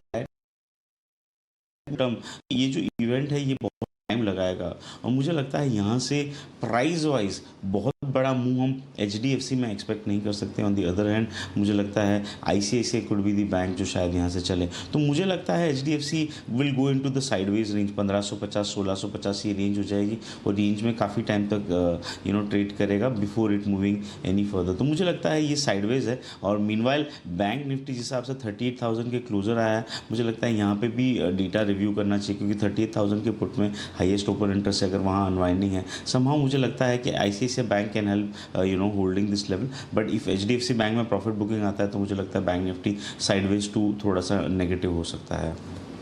Okay, तो एचडीएफसी बैंक की प्रॉफिट बुकिंग प्लस जो बाकी हम बैंक्स में गिरावट देख रहे हैं, specially Kotak, IndusInd, ICICI, axis जैसे दिग्गजों में, और ऑफ कोर्स एसबीआई भी, उससे आप बैंक निफ्टी पर प्रेशर बन रहे हैं। 600 पॉइंट का कट अब बैंक निफ्टी पर आपको दिख रहा है। 38,050 के लेवल पर बैंक निफ्टी इस समय आ गया है। 15.5 लाख शेयर्स के कई सौदे आपको जोमेटो में होते हुए दिख रहे हैं। ऑफकोर्स हमारी खबर पर मुहर लगी थी आज सुबह जब हमने अपने बताया सीसीआई ने इन्वेस्टिगेशन शुरू करी है स्विगी और जोमेटो दोनों पर, जो रेस्टोरेंट एसोसिएशन द्वारा कंप्लेन की गई थी। काफी सारा एक्शन हो रहा है बाजार में। एक और स्टॉक जो सुबह से ही दबाव में बना हुआ है और वो है एसबीआई कार्ड्स। इस पर भी आपको रखनी है नजर, क्योंकि वहां पर दबाव लगातार बना हुआ है, क्योंकि कार्लाइल की एग्जिट हुई है एसबीआई कार्ड से, जिसका आप इम्पैक्ट इस समय आते हुए देख रहे हैं। आइए एक बार वरुण हमारे साथ हैं तैयार बताने के लिए। वरुण, पूरी तरह से हो गई अब तो कार्लाइल की एग्जिट? डेफिनेटली दीप, जो आंकड़ा है उस हिसाब से तो पूरी तरह से हो गई है। अब कुछ छोटे मोटे स्टॉक बचे होंगे तो पता नहीं, लेकिन हाँ पूरी तरह से अगर आप नंबर ऑफ शेयर्स देखेंगे या फिर परसेंटेज ऑफ होल्डिंग देखेंगे तो एग्जिट हो चुके हैं। आज करीब 3.1% के आसपास की होल्डिंग जो है इन्होंने बेची, यानी करीब 2 करोड़ 90 लाख शेयर्स के आसपास इन्होंने बेचे हैं। जो डील साइज मानी जा रही है करीब 2500 करोड़ के आसपास मानी जा रही है, और दिसंबर की अगर आप होल्डिंग देखेंगे तो इतने ही शेयर्स इनके पास थे, इसके ऊपर थे नहीं। तो उस लिहाज से अगर आप देखेंगे तो कार्लाइल ने पूरी तरह से एग्जिट जो है वो एसबीआई कार्ड से कर लिया है। एक बात अच्छी है कि अब जो हैंगओवर था कहीं ना कहीं इस स्टॉक के ऊपर कि कार्लाइल आके बेचेगा, वो हैंगओवर निकल चुका है। लेकिन दूसरी बात यह है कि कार्लाइल ने भी तगड़ा पैसा बनाया एसबीआई कार्ड में। सन 2017 में मैं आपको बता दूं इनकी जर्नी शुरू हुई थी जब जीई से इन्होंने 26% हिस्सा लिया था एसबीआई कार्ड में, और जो हिस्सा लिया था वो लिया था 2000 करोड़ में। पहले बार आईपीओ के समय इन्होंने अपना 10% हिस्सा बेचा, वही बेचा था इन्होंने 7000 करोड़ में। उसके बाद मार्च 2021 में जो आईपीओ के समय बेचा 755 का जो प्राइस था उसमें बेचा था।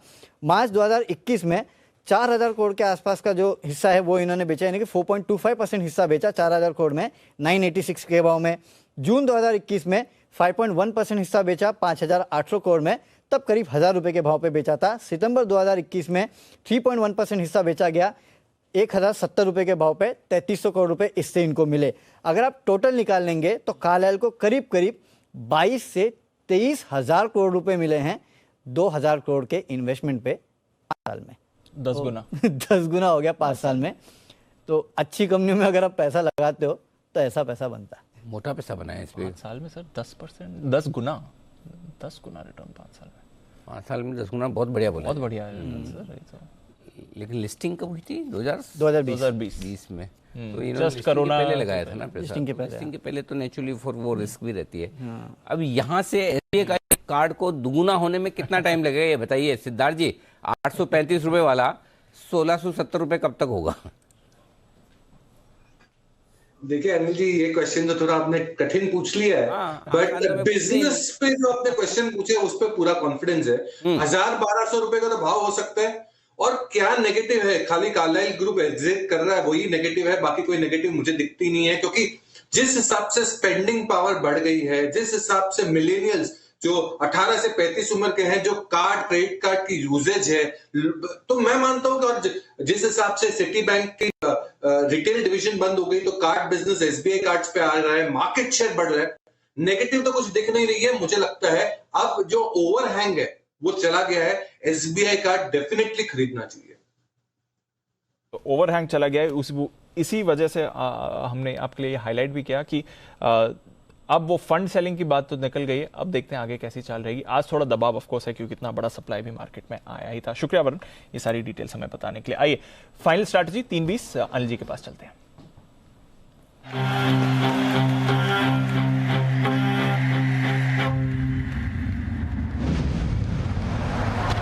कभी कभी खुशी के लिए एक उदाहरण ही काफी है। एबिक्स कैश हर खुशी के लिए काफी है।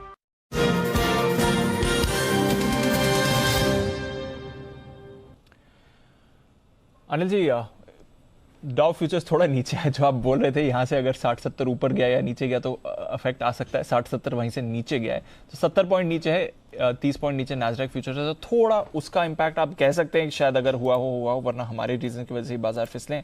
बाकी यूरोप में भी आप देख रहे हैं थोड़ी सुस्ती का माहौल है, लगभग 1% तक की गिरावट देख रहे हैं। कच्चा तेल 109 के करीब है, तो थोड़े ग्लोबल बाजार सुस्ते हैं, थोड़े हमारे बाजार सुस्ते हैं। क्या करके जाए? मेरे ख्याल से दीप आज इंतजार करते हैं 17,700 17,800 की रेंज में आएगा तो फिर फ्रेश खरीदारी होगी। 17,950 के आसपास थोड़ा नीचे क्लोज होने की तैयारी कर रहा है, तो हल्की सी क्लोजिंग आपके लिए सावधानी वाली, कोई बहुत नेगेटिव नहीं है। लेकिन जब आपको पता है कि चांस है कि कल सुबह थोड़ा नीचे मिल सकता है तो कल खरीदा जाएगा, कोई दिक्कत नहीं। कल अगर बैंक निफ्टी आपको 37,050 37,150 की रेंज में मिलेगा या उसके पहले 37,650, दो लेवल है, 37,150 और 37,650, वहां पर खरीदारी करने के बारे में सोचेंगे कैसा क्या रहता है। निफ्टी आपका 17,700-800 की रेंज में आएगा, यहाँ से थोड़ा और नीचे 150-200 पॉइंट तो खरीदारी का मौका बनेगा। इसलिए फ्रेश खरीदारी कल की जाएगी, कोई दिक्कत नहीं है। आराम से आज वेट करते हैं क्योंकि डाउ फ्यूचर्स हल्के से नरम है और क्लोजिंग अगर 18,000 के ऊपर हो रही होती तो मैं आपको बोलता कि अब भी फ्रेश खरीदारी कर सकते हैं। लेकिन आज जिस तरह की क्लोजिंग मिल रही लगता है थोड़ा सा एफआईएस की फ्लोज नेगेटिव साइड पर। लेकिन एक अच्छी चीज़ जो कल सुबह होगी वो है कि बाजार आपको हल्के मिलेंगे। आखिरी आधे घंटे में जो बिकवाली हो रही है उसमें काफ़ी कुछ आपकी ट्रेडिंग पोजिशन जो लॉन्ग साइड पर ज़्यादा थी वो कम हो जाएगी। और दूसरा पुट कॉल रेशियो आपका हल्का होकर अगर कल नीचे गैप से खुले तो वहाँ से तुरंत आपको रिकवरी बनेगी। इसलिए आप अच्छे सपोर्ट लेवल पर पहुँच जाएंगे। तो कल के लिए वो गोला बारूद बचा कर रखें। बिल्कुल तो कल मौका दे सकता है। और अगर समझो नहीं ऊपर ही फिर खुल गया फिर तो ठीक है, आप ओवरनाइट रिस्क भी नहीं रख रहे हैं, सेफ भी रहना है, पैसा भी कमाना है, ये तो नहीं साथ साथ में होना मुश्किल होता है, कभी कभार हो जाए अलग बात है। तो इसलिए मेरे ख्याल से थोड़ा खरीदारी करने के लिए नीचे के लेवल पर तो जगह छोड़ के जाए, क्योंकि 17,950 के आसपास थोड़ा सा नीचे बंद हो रहा है 18,000 के, तो एक बार हल्की सी जगह है जहां वो गैप फिलअप करने के लिए आए। हाँ 17,700 17,800 आएगा तो पक्का खरीदेंगे, वहां किसी के इन्विटेशन का इंतजार नहीं करना है, लेना ही है वहाँ। अंडरस्टूड। हाँ, और इधर 36,800 से 37,150 बैंक निफ्टी आएगा, 36,800 37,150 100% लेना है। ठीक है, तो लेवल का इंतजार करते हैं। ओके सर, क्लियर है। फिलहाल थोड़ा हल्का रहिए, कल आएंगे, नया दिन है, तब आप दोबारा एक्शन बाजार का देख सकते हैं। तब तक सुमित जी के लिए बिगुल, सुमित का सुपर हिट।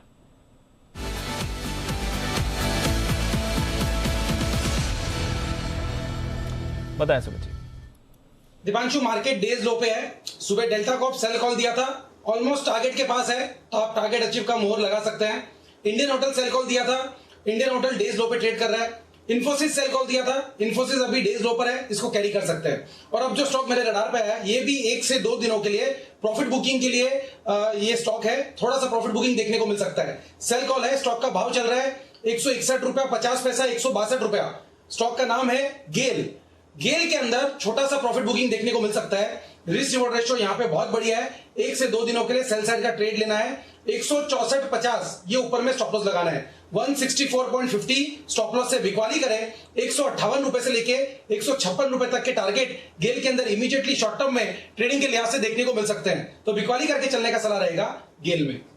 तो गेल पर सेल कॉल आ रही है आज। सुमित जी सेल कॉल के मूड में ज्यादा हैं। डेल्टा कॉप के बारे में सुबह बात कर रहे थे, इन्फोसिस से उन्होंने शो की शुरुआत करी थी, वहां पर वीकनेस आपको आती हुई दिखी है, और अब आपके लिए सेल कॉल आ रहा है गेल पर।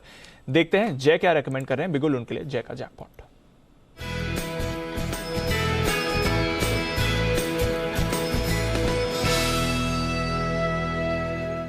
जय बताएं। दीपांशु, मैकडॉवेल्स का 940 का कॉल खरीदे, 25 रुपए पर मिल रहा है अभी। जबरदस्त ये स्टॉक मुझे लग रहा है, एंड मुझे ऐसा लग रहा है कि this can be one of the stock for this April series long side पर। मैकडॉवेल्स मुझे ऐसा लग रहा है कि दीपांशु, पहले भी मुझे जहां तक याद है हम लोगों ने कवर किया था इसको अक्टूबर नवंबर सीरीज में, और तभी कहा था कि this can be stock of the series, और वो हुआ भी था। एंड अब मुझे ऐसा लग रहा है कि फिर से सिमिलर काइंड ऑफ ट्रेंड आपको देखने मिल सकता है। मैकडॉवेल्स 1000 प्लस चले जाएगा। मेरे टारगेट्स 1000 प्लस के हैं यहाँ पे, एंड ये 25 रुपए वाला जो कॉल है दीप, इसका पहला टारगेट बनता है 38 का, दूसरा टारगेट है 44 का। सो 38 एंड 44 ये 2 टारगेट्स के लिए आप खरीदे। 940 के स्ट्राइक का कॉल ऑप्शन मैकडॉवेल का दीप। यहाँ पे आपको स्टॉप लॉस जो लगाना रहेगा that would be at 19 rupees. So आप देखिए 6 रुपए के एक डाउन साइड रिस्क में बता रहा हूँ, बट अपसाइड पोटेंशियल्स काफी अच्छे। 25 वाला सेकंड टारगेट 44 हो सकता है।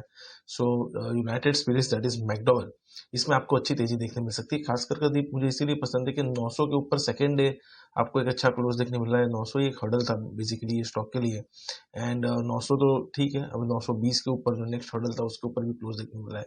माइन्यूट हर्डल एक 930 का वो निकलता है, thereafter I don't see any major hurdle.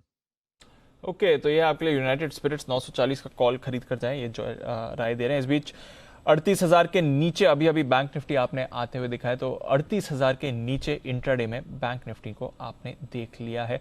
37,952 का वैसे आज का डे लो बना है। अभी अभी 38,000 के नीचे बैंक निफ्टी आया है, अब उसी लेवल को होल्ड करने की कोशिश कर रहा है। एचडीएफसी बैंक में फ्रेश बिकवाली है जिसकी वजह से प्रेशर है। IndusInd, ICICI, axis, Kotak, SBI और ऑफकोर्स फेडरल आपके लिए टॉप लूजर है इस समय बैंक निफ्टी का, जिसकी वजह से प्रेशर बन रहा है। तो बिकवाली का मूव बाजार में आते हुए दिख रहा है, और उसका इम्पैक्ट ज़्यादातर बैंक्स और फाइनेंशियल से ही आपको दिखेगा। कुछ और स्टॉक्स जो इस समय बाजार में प्रेशर डाल रहे हैं, आईडीएफसी फर्स्ट के साथ आईडीएफसी लिमिटेड पर भी आप गिरावट देख रहे हैं। कैनफिन होम्स इस समय फिसलते हुए दिख रहा है। एयू स्मॉल फाइनेंस बैंक नीचे आया है। जो एनबीएफसीज हैं वहाँ पर भी थोड़ा थोड़ा प्रेशर बन रहा है, जिसकी वजह से बाजार का मूड माहौल थोड़ा खराब हो रहा है। तो फाइनेंशियल्स इस पर आप गिरावट आते हुए दिख रहे हैं। एक बार बजाज फाइनेंस का भी चार्ट पुल अप करिए। 7400 के लेवल पर बजाज फाइनेंस आपको आते हुए दिख रहा है। कोटक महिंद्रा का चार्ट पुल अप करिए। 2% नीचे कोटक महिंद्रा भी इस समय आपको ट्रेड करते हुए दिखेगा। वागले साहब जरा एक बार राय दें, कोटक महिंद्रा बैंक के चार्ट पर सर 1800 के नीचे अभी अभी गया।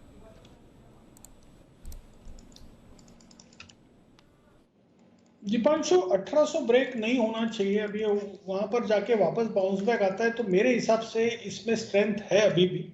हाँ, 1800 के नीचे कन्विंसिंगली एक 1785 1788 के लेवल्स का आपका स्टॉप लॉस होना चाहिए, और मुझे लगता है 1900 के लेवल अगले बाउंस में दिखाना चाहिए। हाँ, अगर ये ब्रेक होता है तो फिर निकल जाना चाहिए। तो ये है आपके लिए कोटक बैंक जो 1800 होल्ड करना चाहिए। बागले साहब कॉन्फिडेंस यहां पर जता रहे हैं। विश्वेश जी, बजाज फाइनेंस, बजाज फिनसर्व दोनों प्रेशर में आते हुए सर।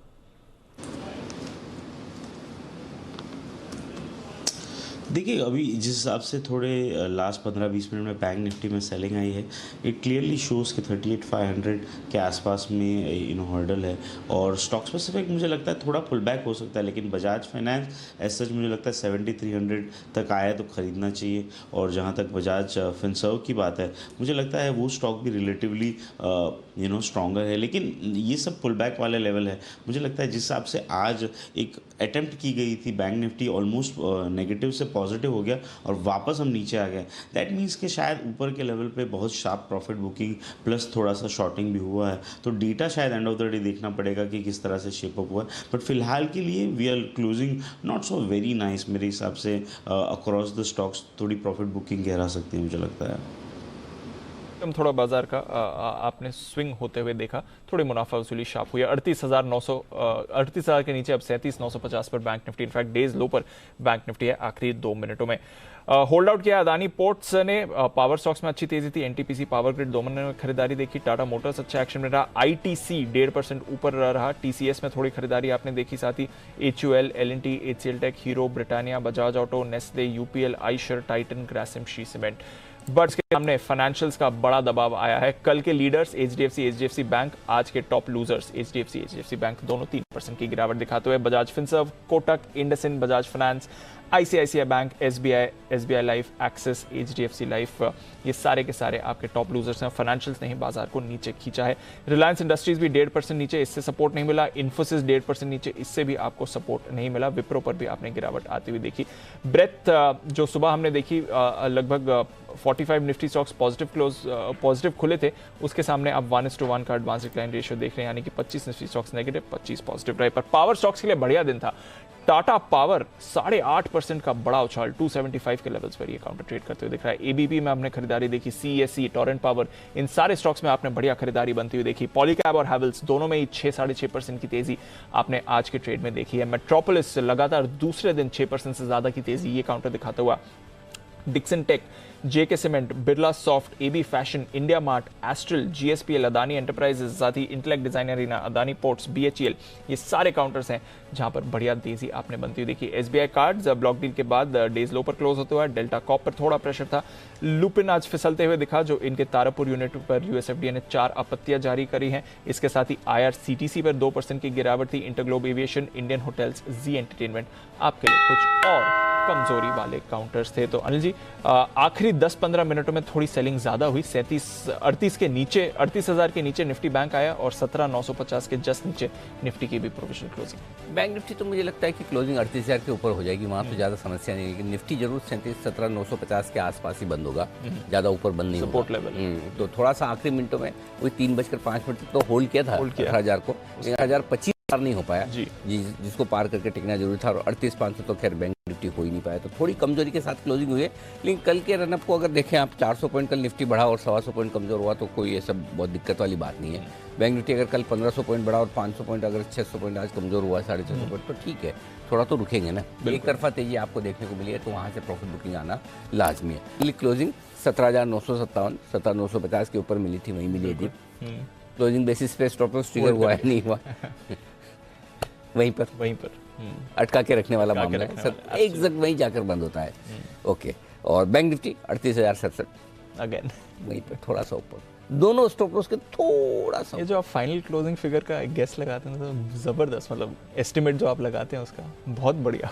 ऐसे थोड़ी ऐसे छाया में बैठ के बाल काले किए हैं थोड़ा सा मॉडिफाई किया है, क्योंकि सफेद तो है नहीं ना हमारे, क्या करें इसलिए लोगों के धूप में सफ़ेद होते हैं, हमारी छाया में काले हैं ओके, तो चलिए ये है आपके लिए।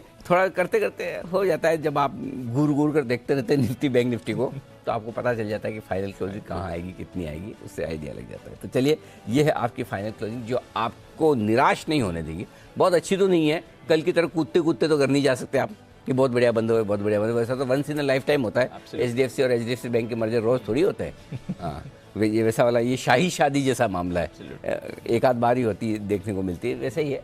लेकिन फिर भी कल की इतनी बढ़िया तेजी के बाद आज थोड़ा आराम, विश्राम, शांति, फाइनली हम हो चुके हैं बंद। देखते हैं कल क्या कुछ होता है। सुबह आप सबसे फिर होगी मुलाकात। वागले साहब, कुणाल जी, राकेश जी, सुमित जी, बहुत बहुत धन्यवाद आप सबका। विश्वेश जी, सिमी जी, सिद्धार्थ सेदानी साहब और साथ ही जय ठक्कर साहब का भी दिल से शुक्रिया आज हमारे लिए समय देने के लिए।